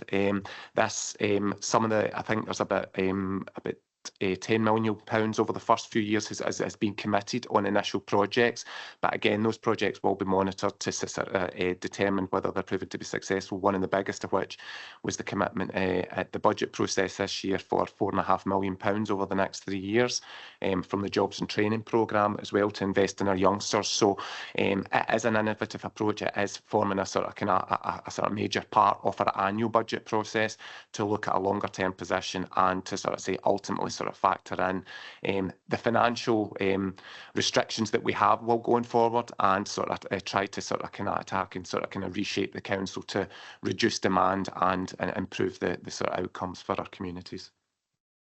Thank you, Colin. Do you want him back in, Councillor Cogley? Yep, thank you all of you for the responses to all of that. And my follow-up question was going to be, well, how do we measure this? And of course, that carries on the theme of one of our earlier discussions about the S4 levers. And if we're looking at changes there, of course, the evidence will be out there for us. Thanks very much, all of you. Thank you. Councillor Richardson. Yeah, thanks, Chair. Thanks, Peter. I'm hoping the fund can be used to help, well, the Morven, there's a situation just now whereby the IGIB about 12 months ago withdrew funding from the Morven Centre in Ward 2, which helps people with mental health problems, recovery, etc. Now the situation is we've withdrawn funding. An unknown benefactor stepped in, and the Morven Centre is only open today because of their good graces. So it's been funded by an unknown benefactor who wants to remain anonymous, I believe. But fair play to them, they're sinking in, you know, they must be putting in serious money to keep it open. The NHS are still making referrals to the Morven Centre. So basically you've got the IGIB withdrawing funding, but you've got the NHS sending them patients, and that's still happening. Now, if the Morven Centre closes, touch wood it won't, but if it closes, you can just imagine the extra strain that is going to immediately spring back onto East Ayrshire Council and the NHS. So this fund, early intervention fund, because I know that the leader of the council, Dougie Reid's already speaking to finance about it. I'm hoping that the exact name of the fund, early intervention, can step in here so that we can keep the Morven Centre servicing the people it services, so that further down the line we don't see a much greater demand coming down the council's line. And that's where I think this money needs to go. Emergencies like this, whereby if we don't step in early, then we're going to have a much bigger problem later on. Thank you, Councillor Richards, for that comment. You come in, David? I think there's a couple of different points in there. I think we need to acknowledge that the initial decision taken regarding funding for the Morven Centre was taken by, as you've rightly said, another organisation. If this council wants to take any decisions round about the Morven Centre in light of the fact it's continued to operate, as you say, under the auspices of that benefactor, that would be a matter for the council to look at, and nobody's saying they can't look at it. The point I'm coming in on is simply to flag up that the Early Intervention and Prevention Fund is operating on the basis that it's there to fund change, transformation, and there is a payback. So I don't know that that fund would be the right source if it's just to give effectively grants or pay, recurring revenue to the likes of the Morven Centre, because if it's not going back into the fund, then it wouldn't meet the requirement of that fund. But the fact that fund might not provide a solution doesn't mean if the council has appetite, and it's not for me to say here, but if the council has appetite, it doesn't necessarily mean it needs to be that fund. So I think there's two different aspects to that decision. If the council, in recognition it's still there and it's still being used, wants to do something, that's one issue. Whether or not we could utilise that fund the way we have council has set it up, and as you've heard, it's recognised as the right thing to do, then whether or not it be that fund is a different matter, just for the simple reason, as I said, that's meant to be funding transformation, but with a payback, so that it's replenished to allow that to continue. So that might not be where you would find the solution, if a solution is seen to be desirable. Thank you, David. Thank you, Councillor Richardson, for your question. Councillor Sangster? Yeah, thank you, Chair. Referring to page 39, paragraph 10, just around the discussions ongoing for collaboration. Can we expand on that? I mean, I know obviously we have Ayrshire Roads Alliance, the anti-fraud team are joined with North Ayrshire. So what are these discussions, and is that what we're talking about, that kind of size of collaborations in the future?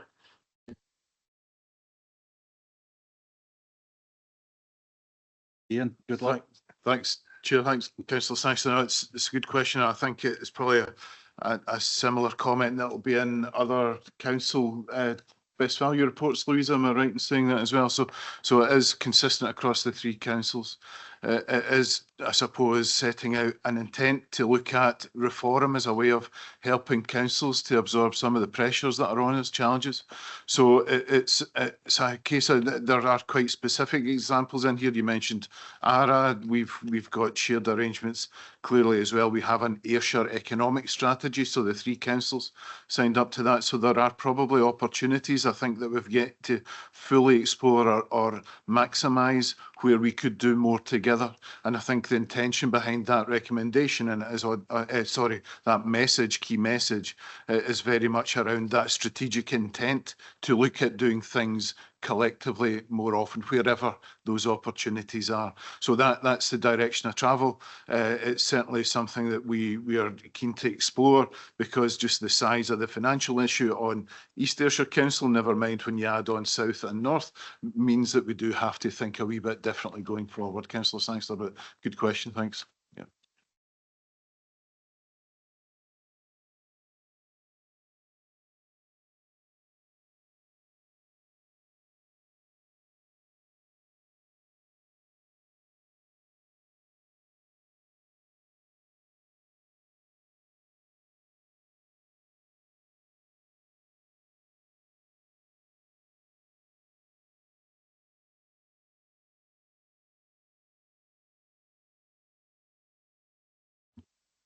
So I thought I'd press my mic and I hadn't.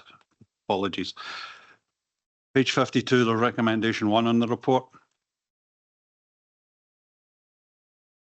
So if you have a quick look at that, page 59, you'll see recommendation 2.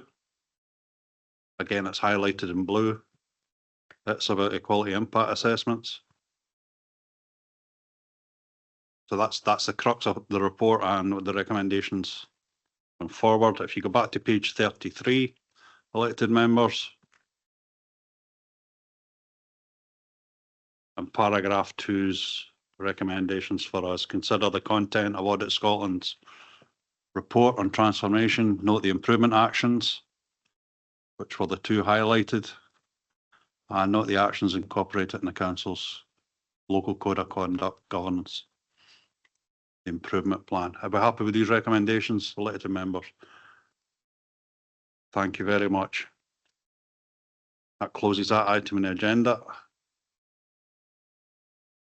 We're now looking at item 6 on the agenda, which is statutory performance indicators, local government reporting benchmarking framework. That's a mouthful. Right, we'll go to Ian Tuff. Thanks, Chair. Yeah, it's a bit of a mouthful. I'll try and explain some of this as I go. It will be familiar to members. This is an annual report that we bring to Governance and Scrutiny Committee. Really, there's 2 parts to this report. One is we include an update on our statutory performance indicators, so they are the Council's indicators, and that completes the picture for that 2023-24 performance year. You'll remember that we, back in September, we provide an update on our SPIs then. There are some gaps, so what we're doing today is filling those gaps with those updates and those indicators, and I'll touch on that in just a second.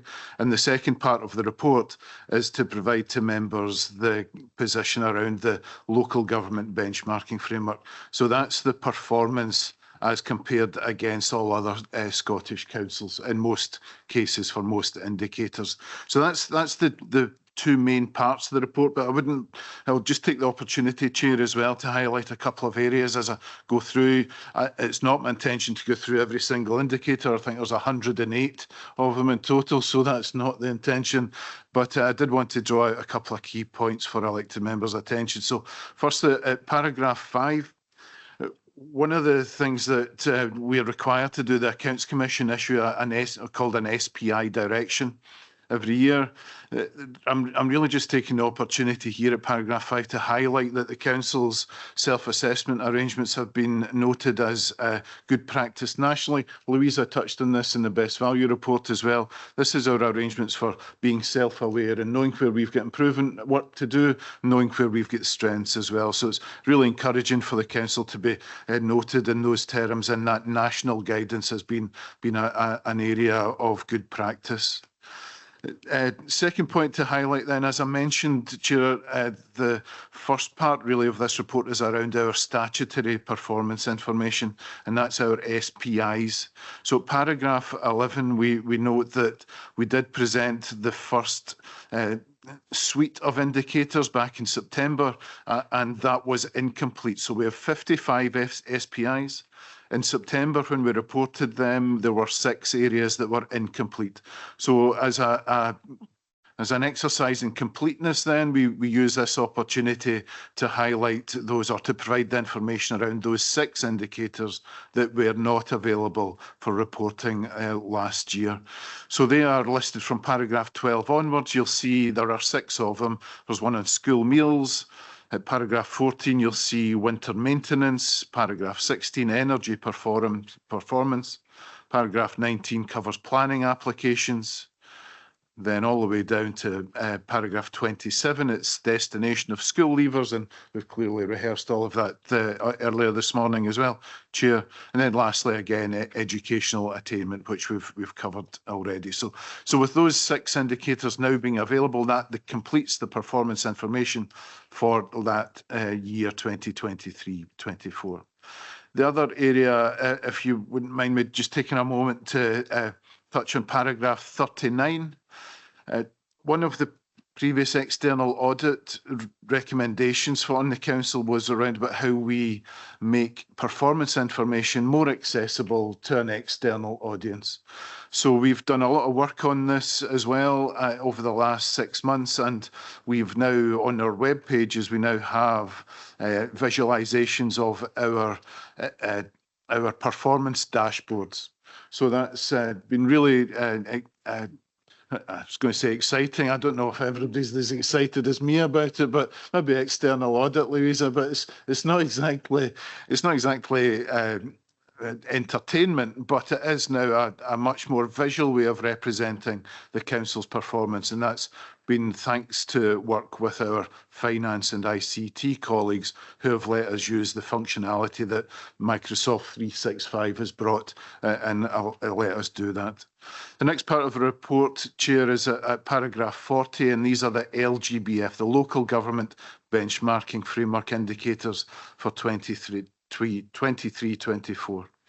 So we have 91 of those 108 indicators available here. Really positive actually for us again to note that East Ayrshire 56%, and you'll see this at paragraph 45, 56% of the performance indicators for which data are available appear in the top 2 quartiles. So the best 2 performing areas for us, we've got more than half of our indicators in those top performing quartiles. At paragraph 47, Chair, just delve into that a wee bit more. 20 of those LGBF indicators that appeared in the first quartile in 2023-24, which again is really positive for us, including 11 indicators that were ranked in the top 5 in Scotland. And we've listed those at paragraph 47. Appendix 2 to the report then provides the full list, and it's a really detailed appendix. I appreciate that. I won't go into the detail on it, but again, we've picked out a couple of highlights just to give you a sense of the sort of context. So you'll see that we have seen improving or maintaining performance in nearly 60% of our LGBF indicators between 2022 and 2023 and 23-24. And an even more encouraging improving long-term trend, if we go back to the baseline that we use, which is 2010-11, of nearly 70% of our indicators either improving or maintaining that performance. So again, really positive for us. It's not all positive, we know that. We know that there are always areas where we can improve. And Appendix 3 then, Chair, sets out those indicators that are in the bottom quartile, so the least performing, the poorest performing indicators that are listed at Appendix 3. So you'll notice in Appendix 3, and again, I won't go into detail on these, but each one of those indicators has a management response or some mitigation listed against them. So where services are trying to reverse that poor performing trend, then we set out in there what those actions and tasks are. At paragraph 50, just for completeness again, Chair, because of the cycle of reporting of these and because of some of the data being unavailable for a number of reasons, then we list at paragraph 50 those indicators that are currently unavailable. We will bring them back to Council in September as well for completeness too. So Chair, with those introductory comments, I know the report does cover a lot of ground, and there is plenty of information in there for elected members. Myself, my colleague James Campbell, who's kind of the brains behind the operation in our performance team that pulls together this report, are here. And if we can, we'll answer questions. But I certainly appreciate that a lot of the information that's here is service-based performance, and not all services are perhaps represented here today. But we'll try and answer if we can. Chair, thank you. Thank you very much, Ian. There's a lot in it. If I could ask elected members, again, if you want a question or comment, refer to the page, the paragraph, or if you're looking at Appendix 2, there's 108 pointers there and different characteristics. It's very helpfully done, red, amber, green, so probably you might focus on the red areas if you're asking questions. But Appendix 3 will have a response probably to those red areas. Councillor Cogley first, thank you. Yeah, thank you very much. And the there's so much data in this, but the one specific piece of data that I would like just a bit more information about, please. And this is in Appendix 2, then reappears in Appendix 3. So page 90 and 91 is probably the most useful. And this is in terms of sickness absence for both teachers and for non-teachers.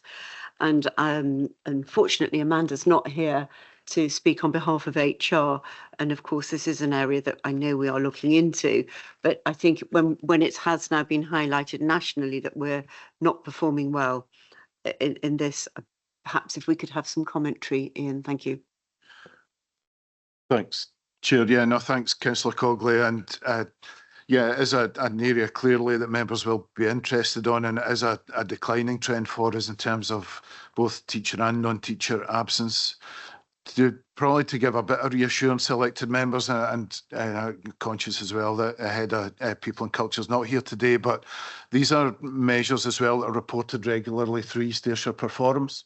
So you will see that we have a regular focus, a constant focus on that. And you'll see within Appendix, the Appendix you refer to, Appendix 3, where we do have the management commentary and those improvement actions.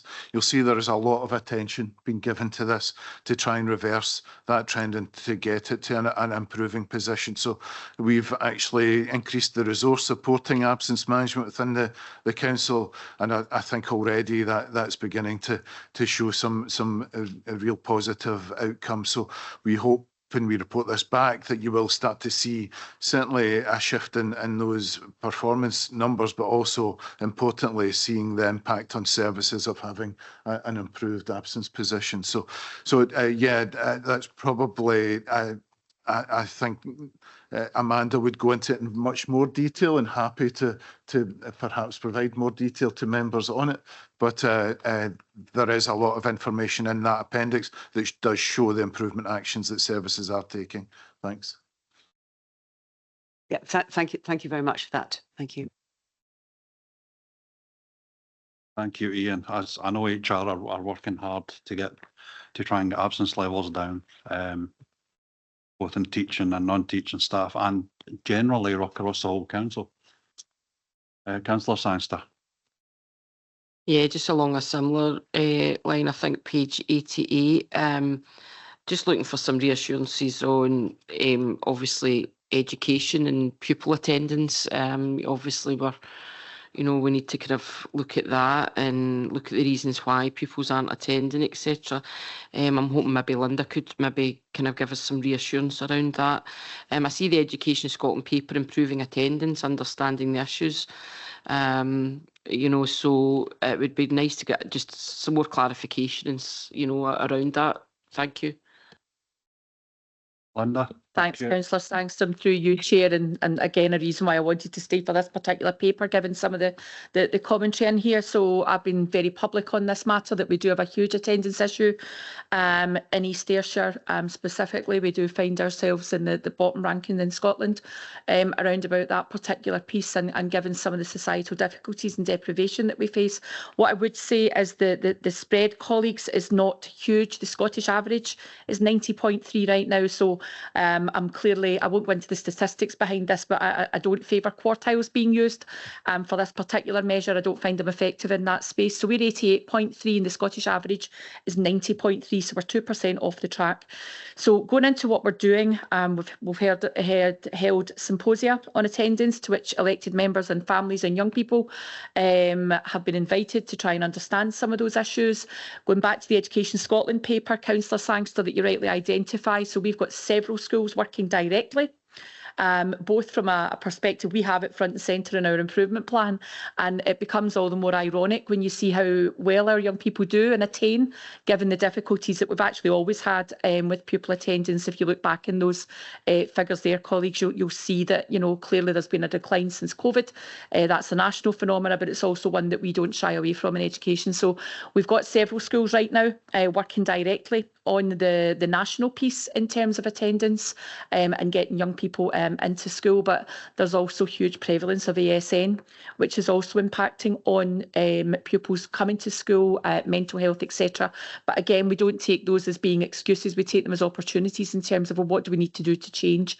And so much of that has also been online provision, SL 3366. So to give reassurance, members in that particular space, every meeting I go to, I'm public about the position that we're in attendance. It's not something that we turn around and excuse or deny. It's very much about what we're doing about it. So we are seeing really good incremental change in some of the schools who are really targeting this, and I'm trying desperately to move schools away from send a letter and all will be well type initiatives, because it doesn't solve anything, and you know, as we know, it just puts families under further pressure. So it's about not seeing anyone as hard to reach, but in terms of how do we go and have that conversation. So I think we will see that rise significantly in the coming years, given the efforts there, but there are some issues that are more societal.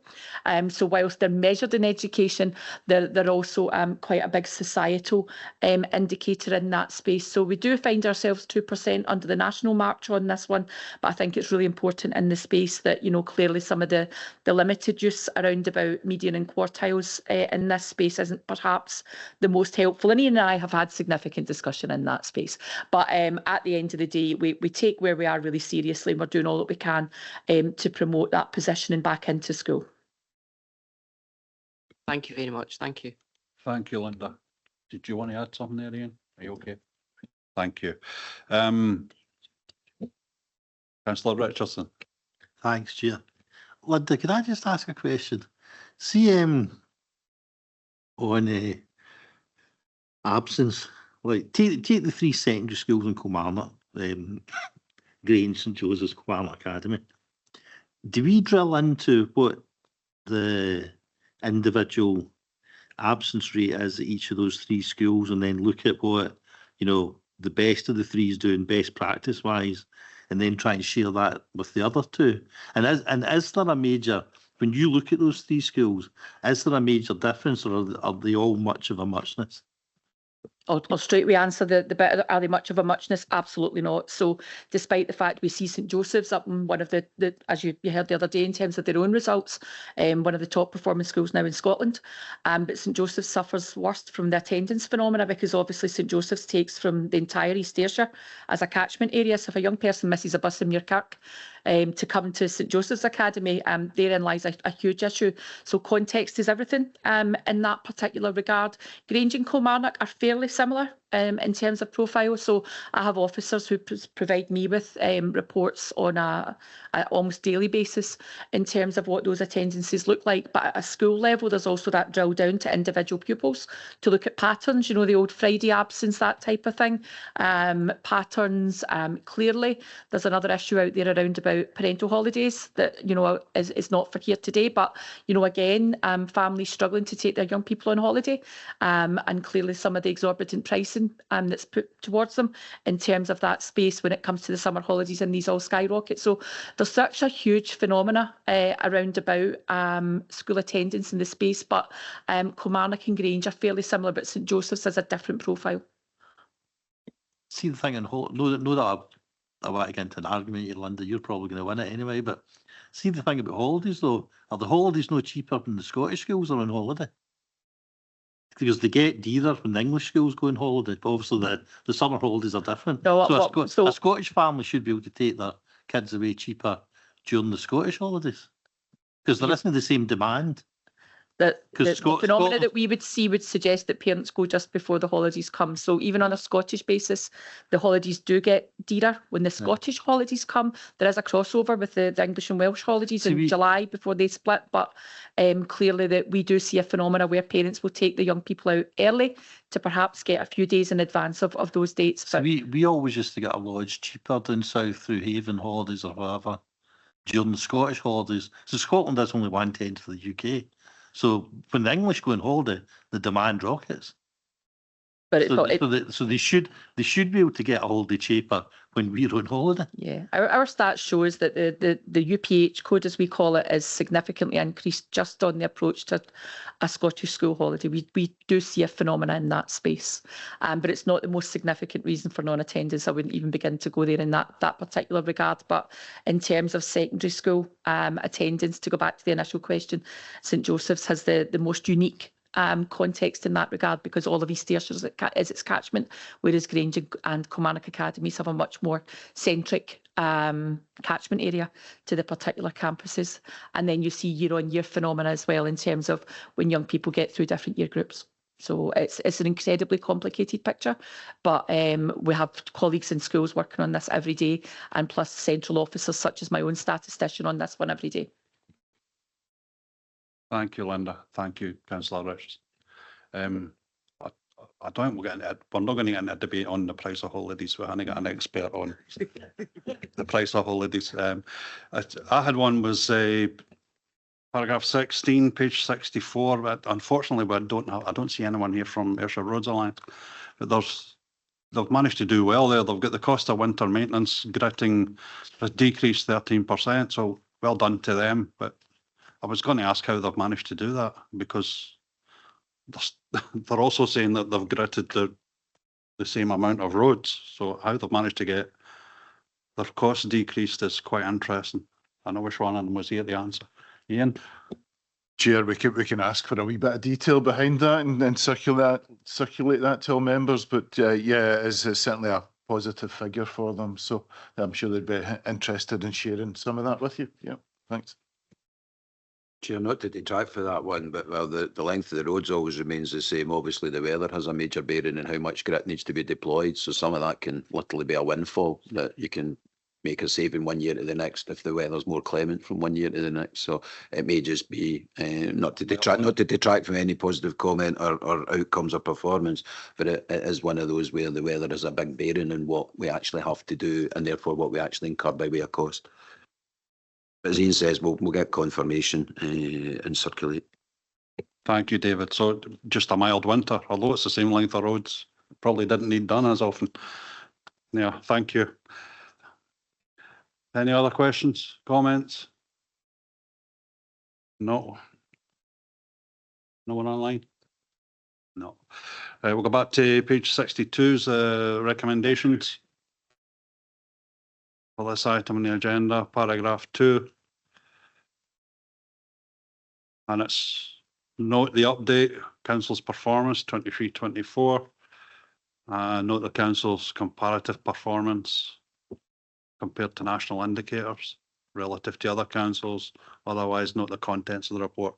Elected members, we're happy to note these recommendations. Thank you very much. Thank you, Ian, for presenting that report. I'm going to take Chair, I wonder if I could crave your indulgence in two respects. You had properly indicated your intention to take an adjournment round about now, and that would be the first indulgence. The second one would be to ask if you could consider taking one more item, and also the second one is out of order, and to consider taking item 10 next. The reason being simply the Chief Planning Officer is here and in a position to present that one. Pamela has represented the Council in the national stage, and those members will be aware from the report, it's a whole new ballgame with the National Planning Improvement Framework, and we have been at the kind of table in a national basis in the development of this. So Pam's got a lot more she could contribute than I can. But Pam also has a meeting at 12:30 on the length of our Sturton. So if you're minded, members, if not, I'm happy to take item 10. But if you would indulge us and perhaps take item 10 before the adjournment, that would probably be better for everybody, because you're better hearing this from Pam than me. Thanks. Elected members, happy to take that recommendation. We'll skip to item 10 on the agenda. And we'll get the benefit of Pamela Clifford here with us. Item 10 on the agenda is National Planning Improvement Framework. It's a short report, it's page 180 to 187. And Pamela, thank you. Yes, and thanks very much for accommodating me. Yes, the report is on the National Planning Improvement Framework. The Planning Act in 2019 introduced a new statutory reporting for planning authorities. This is now mandatory, which means that each planning authority must prepare a report which will assess the performance and identify actions for improvement. This committee may recall that previously it was the Planning Performance Framework. So this new National Planning Improvement Framework replaces that Planning Performance Framework model. And previously it was, you got a report card from the Scottish Government. This is now focusing more on planning authority self-assessment and constructive challenge. And whilst performance assessment will be undertaken by authorities, the process really focuses on the improvement actions that will be identified by the council and how they're going to be taken forward. The National Planning Improvement Team, which was specifically set up to take this forward, plays an important role, and they're a critical friend in providing constructive advice and testing assumptions arising from the performance assessment and improvement action plan. The National Planning Improvement Framework has been introduced in a pilot approach whereby 34 planning authorities have been split into three separate cohorts. The purpose of this approach is to both to test, improve and refine the approach as it's rolled out. It focuses around 5 main themes, that is people, culture, tools, engagement and place, and these are identified as being key to a high performance planning authority with key attributes, with 2 or 3 key attributes sitting under each theme.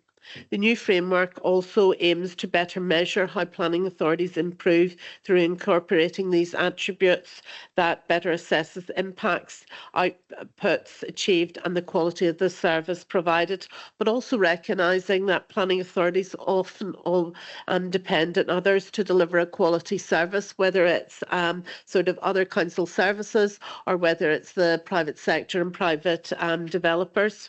For each attribute, we're required to provide some narrative of how the authority feels we were performing against the criteria. And also this is accompanied by a score using the score system below, which is in below paragraph 5 of the report, where a score of 5 is this is making no progress at all, and a score of 1 is making excellent progress. Also, it is noted that this assessment is based on the period of the 1st of April 2023 to the 31st of March 2024. Where we identified a score of between 5 and 2, we're required to provide an improvement action relevant to that attribute. And where there is a score of 1 or 2, then a good practice case study is provided, which can be shared within the across the local authority networks. East Ayrshire, well, in terms of our role, was that we were part of cohort 1, and through that pilot we were also paired with Renfrewshire Council, which provided an opportunity to support and learn across the councils. The other 2 cohorts are taking place at present, and I understand that cohort 3 will be finished by the end of May of this year. Also, as part of the process, a peer review took place with key customers involved in the planning system, and that took place in September 2024. We had representatives from Homes for Scotland.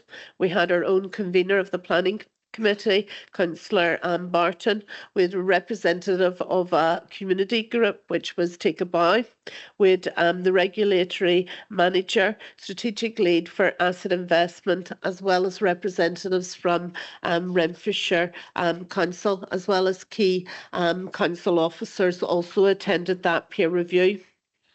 The group was facilitated by a representative from the Improvement Service Public Health Scotland, who helped to guide the group through the improvement attributes and actions, as well as ensuring everyone had an open and honest discussion about the actions and any issues. And that peer review largely focused around the improvement action plan. I'm pleased to say that following that peer review, that there was only some minor amendments required, as well as identifying additional improvement actions for consideration by the Planning Service, and we took those improvement actions on board. The comments in terms of the peer review were provided within the final version of the report and the improvement action plan. And in paragraph 10, I've actually provided some feedback from those who participated in the peer review meeting on that. In terms of the National Planning Improvement Framework document, which is the actual performance assessment document, and the improvement and the consolidated improvement plan, that is provided in Appendix 1, and we didn't actually give you a copy, but it was available with in terms of the elected member portal, because of the fact that it was quite a long sort of report. Out of the 12 attributes, we scored 7 attributes at a score of 2 and 5 attributes at a score of 3 on that. In terms of paragraph 11, I will not go through them individually, but happy to take any questions or provide further information in terms of the improvement actions. They're summarised in paragraph 11 under the 5 themes. So in terms of people, we're reviewing the enforcement function. Culture was one of them, was review of the scheme of delegation. Tools is the introduction of the new GIS system. Engagement was, again, reviewing the chargeable pre-application service. And in terms of place, one of the sort of improvement actions was to create a template for legal agreements in terms of the most common heads of terms.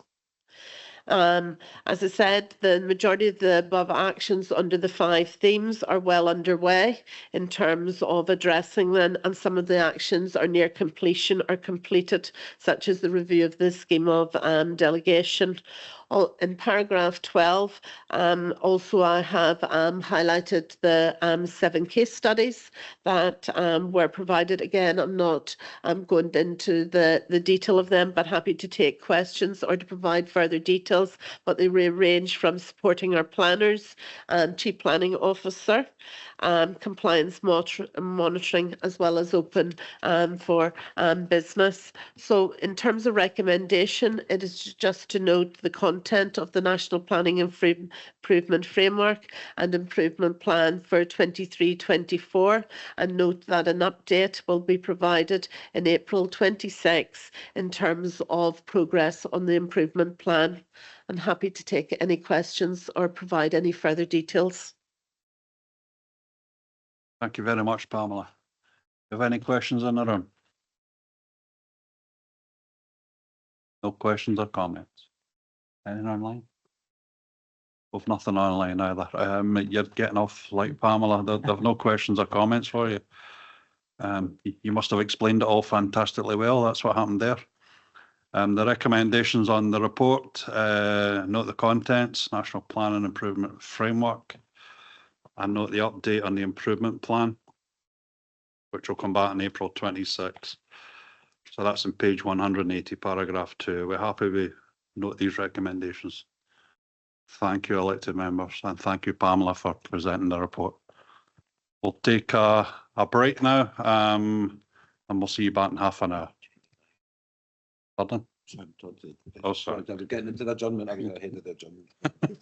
Right, I'll see you back in half an hour. If we can pause the recording, please.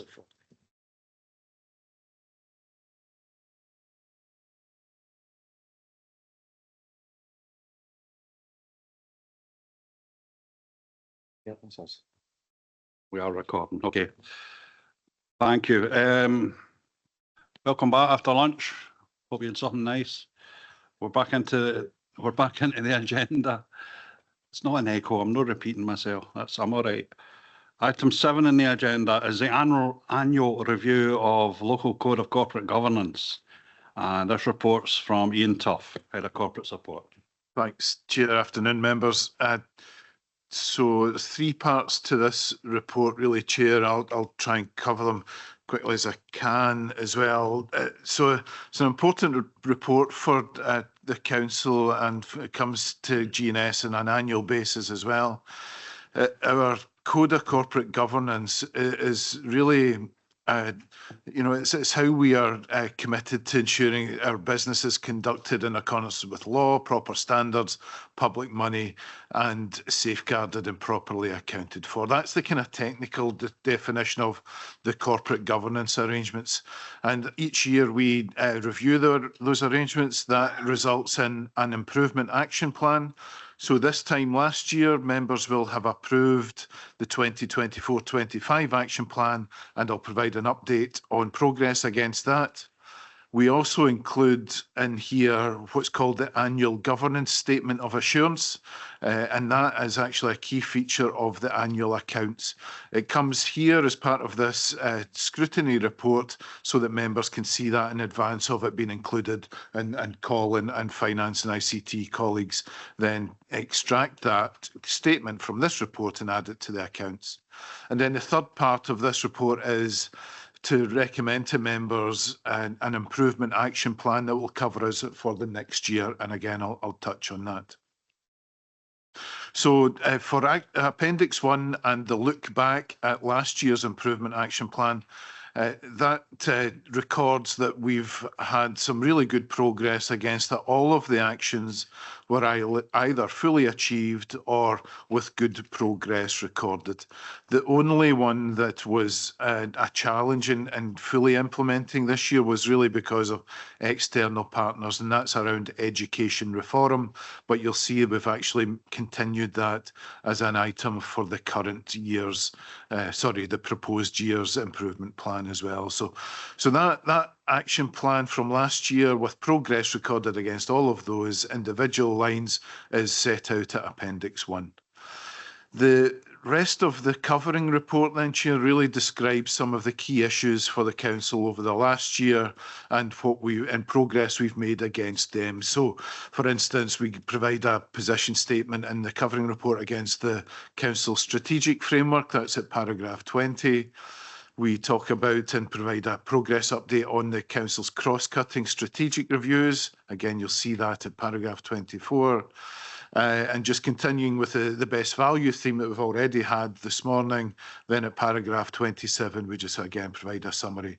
The rest of the recovering report then touches on a number of other issues. I wasn't proposing to go through them in any great detail.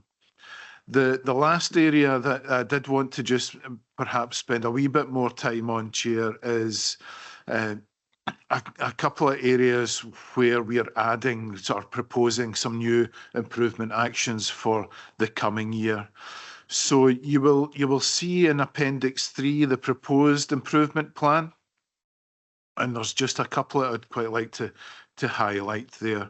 Some of them are recurring issues. You would always expect a plan like this to be looking at our strategic planning arrangements, things like the growth deal, health and social care.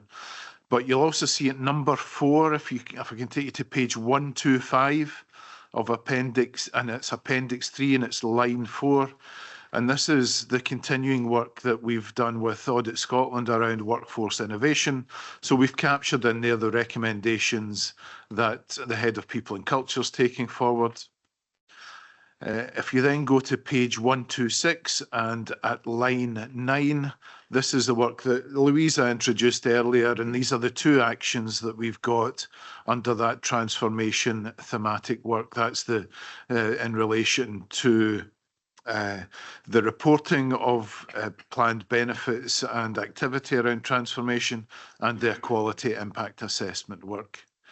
And then lastly, Chair, just to highlight at page 127 and it's line 12, This is us capturing in this improvement plan the high level ambition round about the joint inspection of children at risk of harm. Members will be aware that we had that inspection over the last few months. The report was published last week, and alongside the findings in that report were a number of recommendations, and we'll capture these in here just for completeness to make sure that they remain a priority for the Council. So, Chair, again, similar to my last report on the SPIs, LGBF, this report does cover a lot of ground. Happy to try and answer any questions members may have, but as I said, it does now set us on course for some improvement activity over the next year. Thanks, Chair. Thank you, Ian. I'll open up to room to the questions for elected members or anyone online.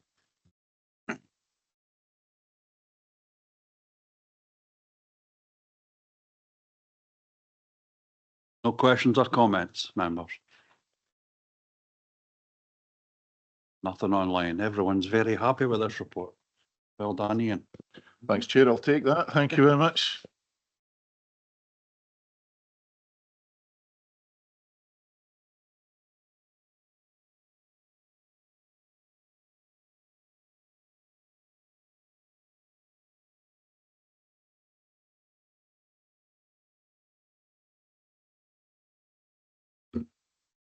Page 101, it's paragraph 4 is the recommendations for us as a committee. Note the outcomes of the annual review, Council's corporate governance arrangements. Note the good progress made, implementation of the improvement plan. Approve the contents of the Council's proposed annual governance statement. Approve the proposed corporate governance improvement action plan for 25-26, which is in Appendix 3. Otherwise, note the contents of the report. Everyone happy with that? Thank you very much, members. That closes that item on the agenda at number 7. We'll move to number 8, which is internal audit 24-25 annual report and annual internal audit opinion. And we go to the Chief Auditor, Ailey Mackay, please. Thank you, Chair. Good afternoon, members.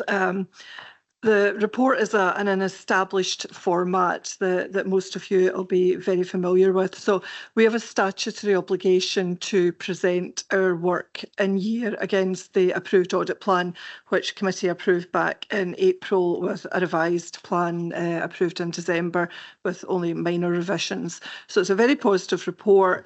The work that we do in year, as you know, has to result in an annual internal audit opinion, and that's in detail in Appendix 4, and I'll just highlight some aspects of the report. But our primary purpose under our statutory obligations is to produce that annual opinion, and that annual opinion was also reflected in the previous paper at item 7 in the annual governance statement, which Ian presented. So that's the link between these two papers.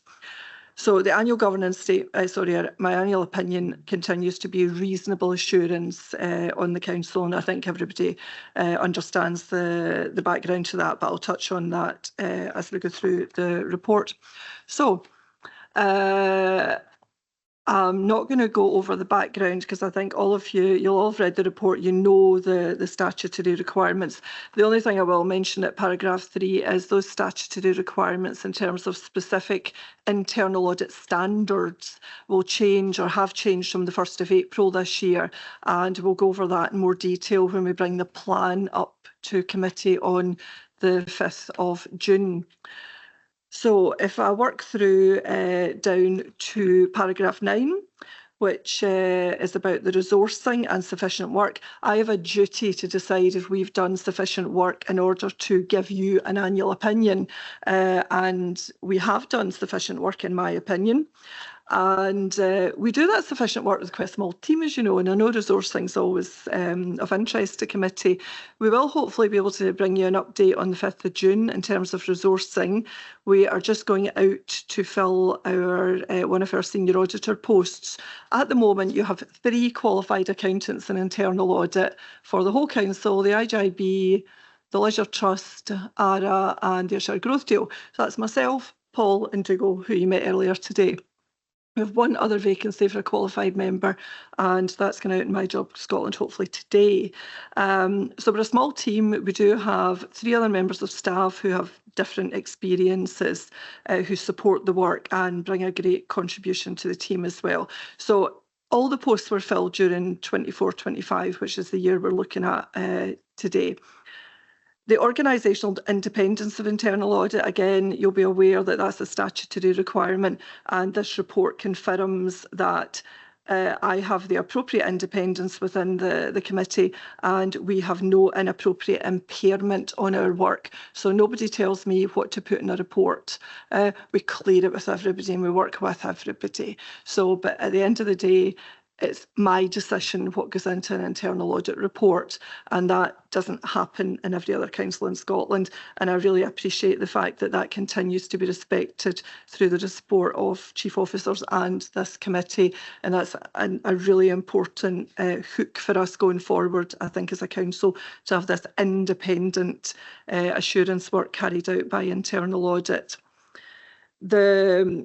If we move down, internal audit reporting, so we've got a pattern of established arrangements for the year end. So as well as the report today, we'll be bringing a report, an annual report for 24-25 to you on the 23rd of October.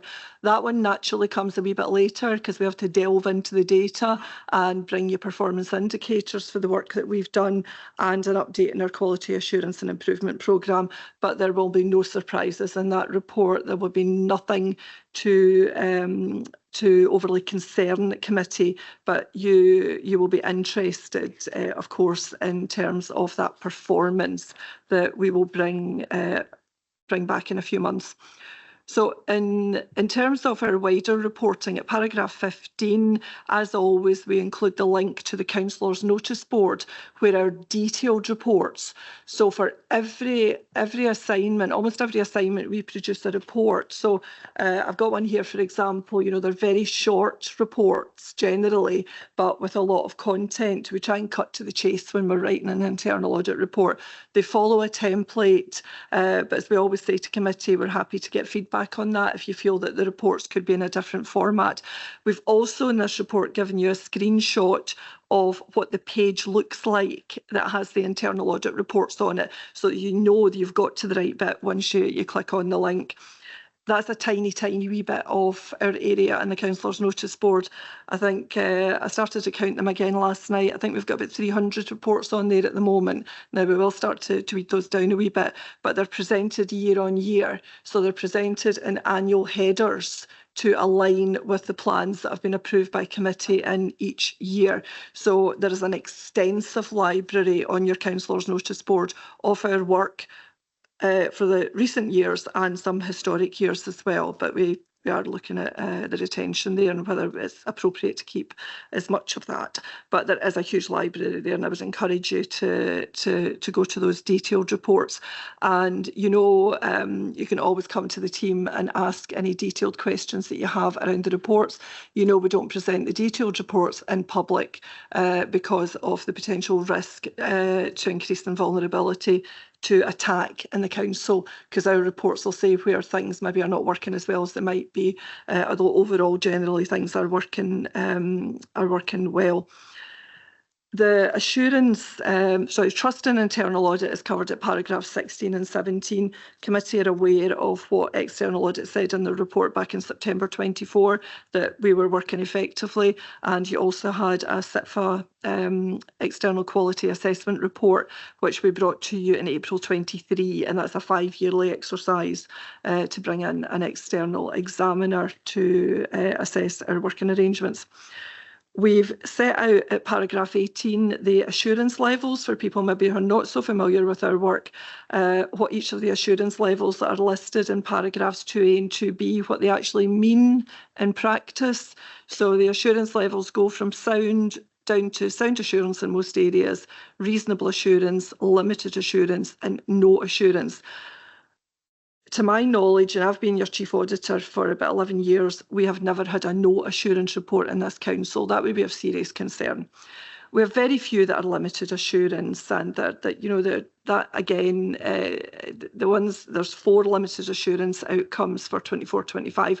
None of them are of a magnitude where I need to reflect on my reasonable assurance outcome for the whole council.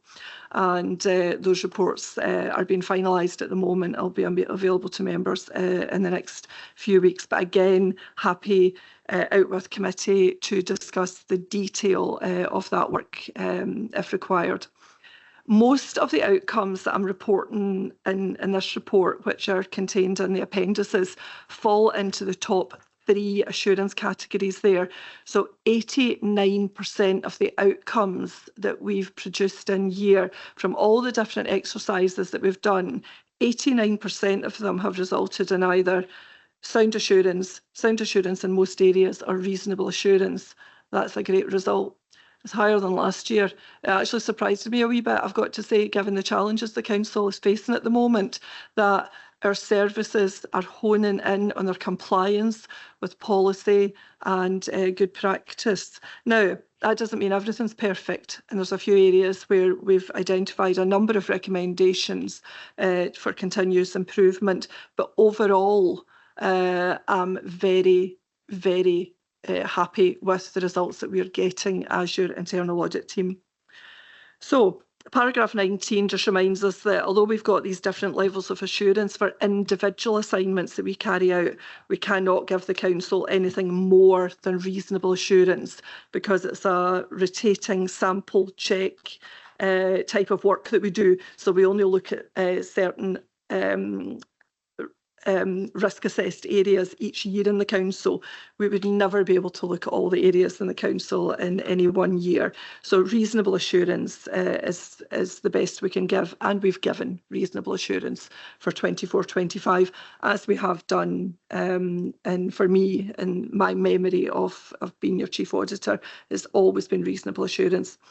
If we followed it, paragraph 21 just reminds us the work we do around supporting the council's obligations around following the public pound, and that's become an increasing area of sort of not wording that terribly well, increasing area where the obligations of following the public pound fall on all of our desks. So we have so many complex arrangements and service delivery, and I've listed some of them there, where we also act as the internal audit service for, and I'm the chief auditor for a number of these bodies. So we've got ARA, the Leisure Trust, the IJB, the Ayrshire Growth Deal, where I act as the chief auditor pan Ayrshire for the Ayrshire Growth Deal. So following the public pound, as you're well aware, is the requirement for the council to track the funds across organisational boundaries. So any money we give to the Leisure Trust to deliver the items that are in the service level agreement, we need to make sure that there's appropriate arrangements in place to evidence that these actions have been taken, and that's where we do sample checks around all of these areas under the umbrella of following the public pound. The internal audit plan, if we move on to the main report in paragraphs 22 down to 25, I've tried to resist in putting a lot of words in this cover report, and we've put summaries for each of the assignments we've carried out within the relevant appendices. So Appendix 2A are the items that are in the audit plan that we carried forward from previous years, and Appendix 2B are the new items that were added, the new assignments that were added to be carried out in 24-25. All of the assignments have been either completed or are being finalised, with the exception of 2 items, one on Appendix 2A, which is the ICSA job referred to at paragraph 22. That stands for Internal Control Self-Assessment. It's at the lower end of the risk spectrum. We had to defer that, and this happens quite often because other priorities emerge. We've had a lot of unplanned work in year, and I'll touch on that in a moment. The other job that we've had to defer is work on the climate change strategy, but that was actually national work that we were doing to develop a checklist. We will continue going forward to look at our climate change performance indicators and test in that area. I think we were probably a wee bit too premature in putting a review of the strategy in the plan for 24-25, but we will consider these areas for the plan for 25-26. Now, one change to the plan that's listed there at paragraph 22 and included in Appendix 2B is an additional job which we hadn't necessarily expected. It's the first time that we've had to carry out some additional testing around housing benefit, but this is largely the result of new arrangements which were put together nationally, driven by the DWP. And as you know, we manage millions of pounds for the DWP in relation to housing benefit on an annual basis. So external audit, Louisa's team were in, looked at a very small sample. There was a few anomalies. So unfortunately, that triggers the requirement for us to look at a huge sample of 106 cases, which we only started in February, March. So we're 80% of the way through those cases and there are no significant issues arising. So I won't be able to give you an outcome in that until we bring, we'll give you an update on that when I bring the plan up in June. But these things happen, and quite often the unplanned work is at a level of significance where we have to defer planned jobs, and you give me the ability to determine what remains in the plan. So broadly speaking, the plan has been achieved. And with that one additional job in housing benefit subsidy testing. But actually the benefit that is, we've been able to see in that particular area that revenues and benefits are doing a really good job. And we'll be able to confirm that when we come back to you, and that'll inform our work for the plan for 25-26. So if I move on to paragraphs 23 and 24 summarise the outcomes of the working year. So I mentioned earlier that of all the outcomes that are listed in Appendixes 2A and 2B, which is basically the plan that committee approved in April, and then with the update in December, 89% of those assurance outputs are reasonable assurance of above. Really, really good. We're engaging with the services where we had the 4 limited assurance outputs, but as I said earlier, I'm not overly concerned about those outcomes. They are what they are, and we're working with the services to support continuous improvement there. In terms of the follow-ups that we do, as committee know, every recommendation we make in this council, every internal audit recommendation is followed up through testing. So within usually a year, within the year after we make a recommendation, we will go out to the service, work with them. We'll work with them from the point we make the recommendation, but we'll go out and we will, in the field with the service, we will test whether the recommendation has been properly implemented. I don't like anything that's not 100% implemented, and my team know that. And the services that we deal with know that it's better to. So we absolutely have a buy-in in this council from services. So we're at 100% again. Every single one of the 39 recommendations we tested in 24-25 had either been fully or sufficiently implemented by services. Given the pressure our colleagues in other services are under, I think that is a fabulous achievement. And it's not my achievement, it's the council's achievement. It's the achievement of officers in operational services. We do have a number of those follow-up exercises, which they're shown in Appendix 3 with further information. And again, the full reports, the full follow-up reports are on your councillors' notice board. We're carrying forward a number of those exercises, 13 of them. We had 26 originally in the plan, which was probably a bit optimistic. 13 of them have been carried out, and that covers those 39 recommendations, which is still, you know, it's a good number to be testing in year. We're carrying forward a number of the follow-up exercises into 25-26. We never defer or delete a follow-up exercise. The main reasons for those delays are just timing. Sometimes our reports are not out as quickly as we thought they might be, or services, particularly at the moment, are undergoing transformation. So it's better for us to go in and look at the implementation post-transformation than look at what they're doing before they change things. So, because the principles of our recommendations will always apply, whether there have been significant operational changes or not. So that leads me on to paragraph 25, which states what the opinion is, and that opinion is laid out in full in Appendix 4. So, Chair, I wasn't going to go through any of the appendices, but happy to obviously to take questions on the whole report. Thank you. Thank you very much, Ellie. Just say that on page 131 and paragraph 15 is very useful to have the link to the Councillors' Notice Board, and where we can access all of these reports. I'm particularly guilty myself of not getting on the Councillors' Notice Board often enough on the portal.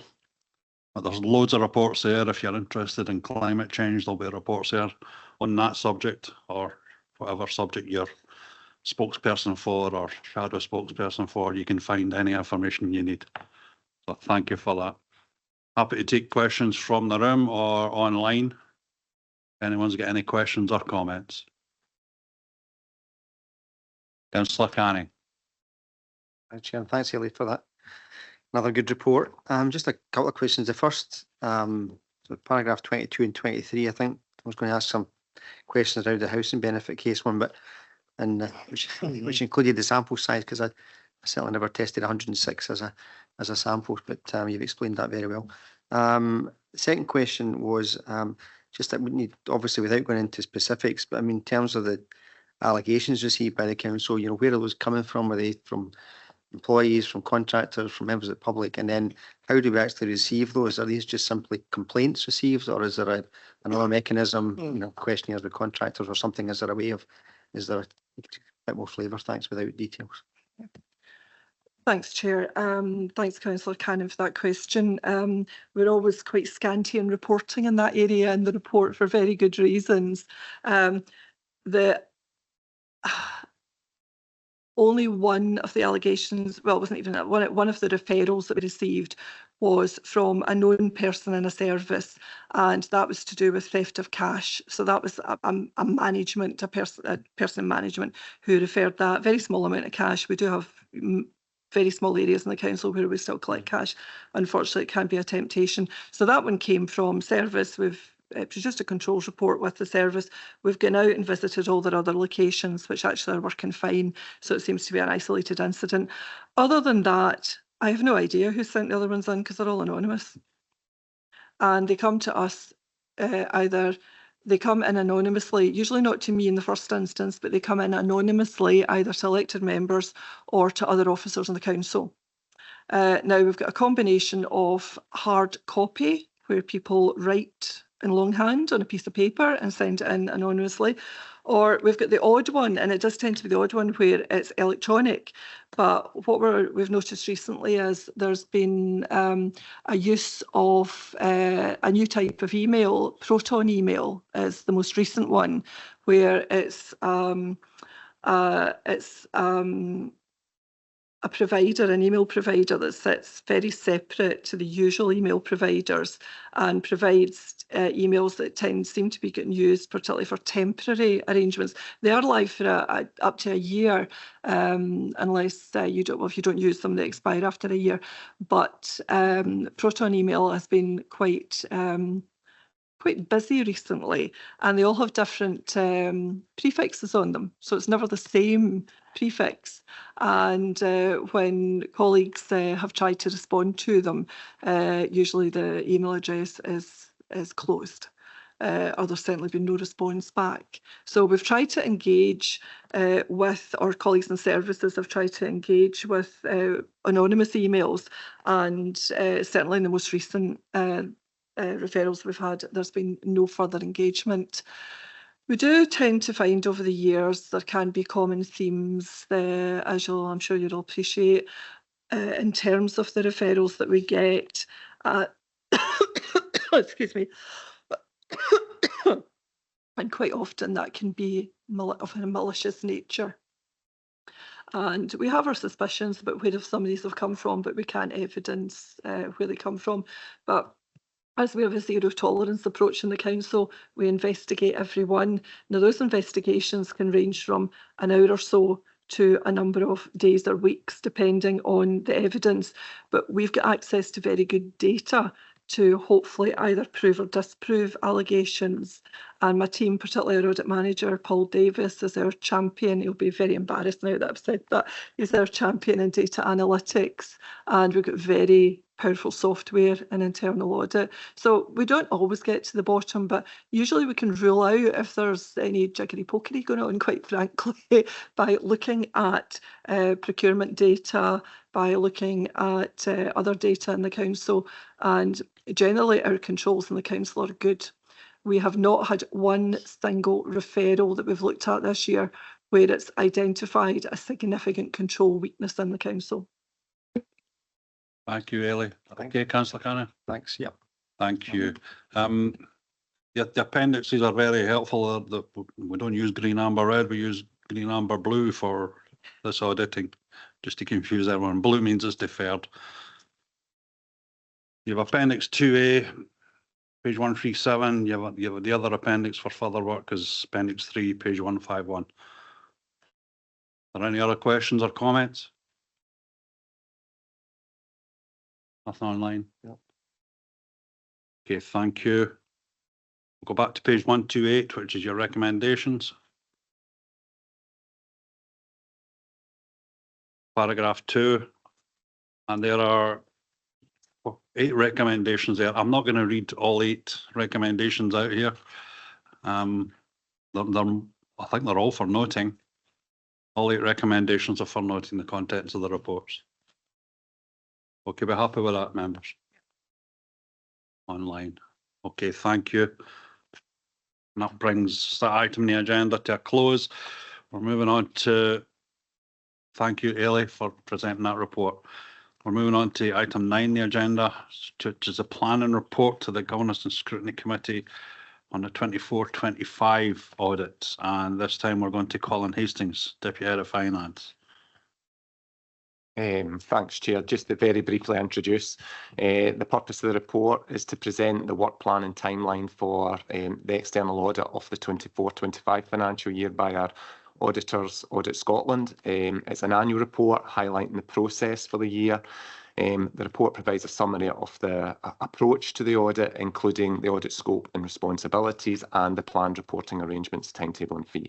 And at that point, I'll pass over to Louisa Yule from Audit Scotland to take us through the report.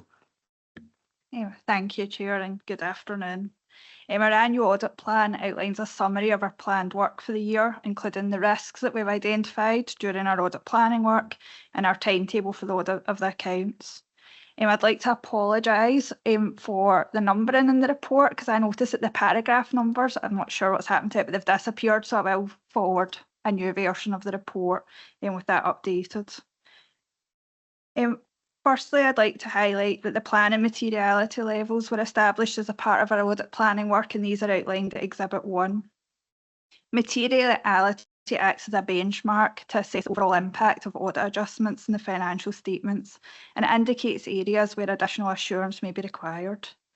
We've set plan and materiality at 2% of gross expenditure based on the 23-24 audited accounts.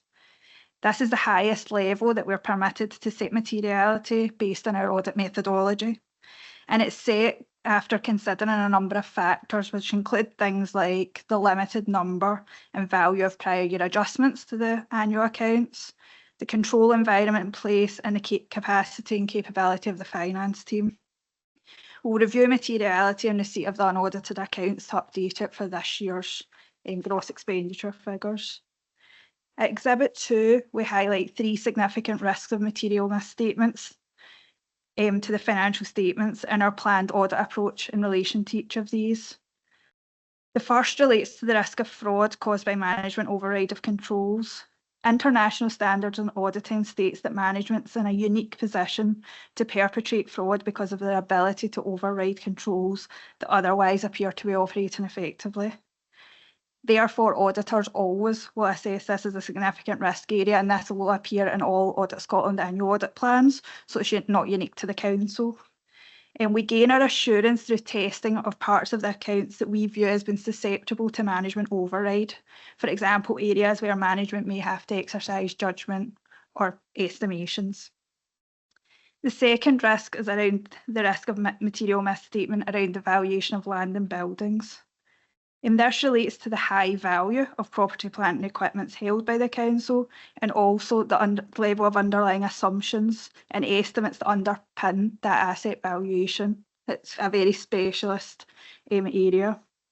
The final risk of material misstatement is around accounting for IFRS 16. This is a new accounting standard applicable in local government for the financial year 2024-25, and it changes the accounting treatment for operating leases, and it will also impact upon service concessions. This will feature in most local authority annual audit plans due to being a change this year, and regular discussions have been taking place over the last couple of months between the audit team and finance colleagues, and this will continue throughout the accounts preparation. On page 10 of our report, we highlight our approach to group accounts. There's new requirements for auditors this year around group accounts auditing, and that's why it's got a greater prominence within the plan. Our annual audit and the opinion that we provide in September is based not only on East Ayrshire Council accounts, but also on East Ayrshire's group accounts, and the group accounts tend to be towards the back of the accounts document. The East Ayrshire Council Group incorporates 7 components. This includes the Council as a standalone entity, East Ayrshire IJB, the Leisure Trust and other bodies as outlined at Exhibit 3. In Exhibit 3, we also outline our assessment of each component and the extent of audit procedures required. As you'll note, we've identified 2 components that represent a risk of material misstatement. The first is the Council, and that's simply due to the Council representing the biggest proportion of the value of the group. It's around 90%. And we address any risks of material misstatement we've identified through our audit over the summer. The other risk of material misstatement relates to Strathclyde Partnership for Transport, and this is due to the Council's consolidated share of the net assets of SPT, and this is based on a historic agreement that's in place. The specific risk of material misstatement relates to estimates in the valuation of land and buildings, so it's similar to the risk that we've identified for the Council. Audit Scotland are the auditors of SPT, and through an assurance process we'll engage with the auditors and the local audit team there to gain the relevant assurances. And this will support the Council auditor in reaching the audit opinion in the group accounts. Based on recent years' audits, we've not identified any issues with our working group accounts, and I wouldn't envisage from the audit process that there'll be much change in our interactions with the finance team around group accounts and probably the findings that we have at the end of the audit. A lot of the changes will just be around our documentation on how we obtain those assurances. Page 170 of the papers outline our audit of the 2 Section 106 charities administered by the Council, and it just informs you of our planned materiality levels. On page 172, we look at wider scope risks for the Council. We haven't identified any specific risks, however, we do note the challenging financial environment in which the Council operates, and we outline that we will undertake some focused work around reviewing the Council's 24-25 outturn position, the 25-26 budget and the medium-term financial plan. Exhibit 5 on page 175 outlines the planned audit timetable, which we've agreed with officers. And similar to the prior year, we aim to complete the audit and sign the accounts by the 30th September, which is the statutory deadline. You will note that there's a couple of dates just to be confirmed, and they'll be confirmed over the course of the summer as we work towards the completion of the audit. And I'm happy to take any questions. Thank you, Lisa. And thank you, Colin. Any questions in the room or online?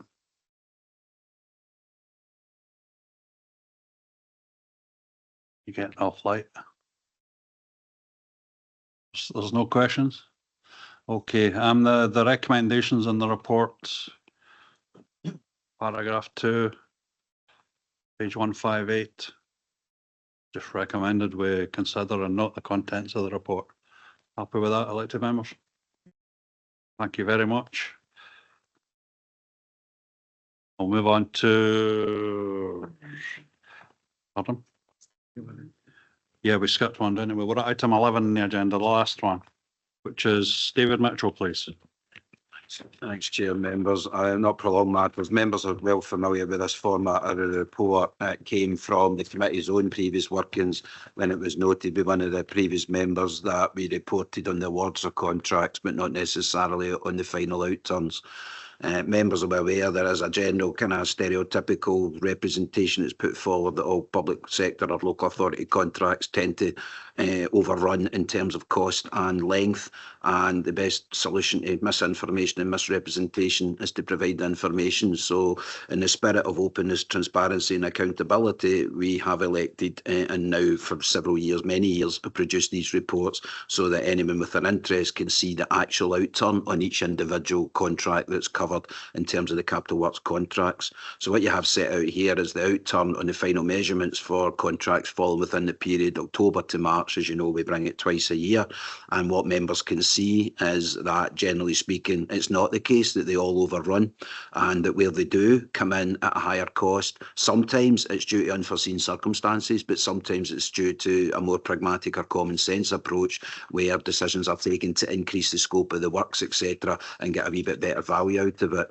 The point being that in each case there's an explanation provided as to what impacted where there is a variance on the outturn against the contracted tender price. So it's a positive report. Members can see it in the round. What it also discloses is the wide range and depth of the nature of the services the council provides in its entirety, and all the different types of works that we have to carry out in order to support our client services and delivering those services. So if there's any questions in any particular ones, I'm happy to either take them or provide further information if required. Otherwise, it's there for members' interest and for noting, Chair. Thanks. Thank you, David. We're not in the contents of the report. The appendix 1 is the detail of each one of the contracts, and if you have any questions, if you want to focus in on one of them. Any questions in the room or online? No one online? Right, and we're simply not in the contents of this report, members. Happy with that? Thank you very much. And just before we close, I'd just welcome Democratic Services. We'll get Stuart Nelson back with us after a career break. So he's going to be sitting here beside me for future G&S meetings, keeping an eye on us and especially keeping me right in case I get confused. So welcome back, Stuart. For a wee while. Thanks, Chair. For a wee while. Thank you, members, for your attendance. We'll end the recording at that and close the meeting. Thank you very much. Thank you.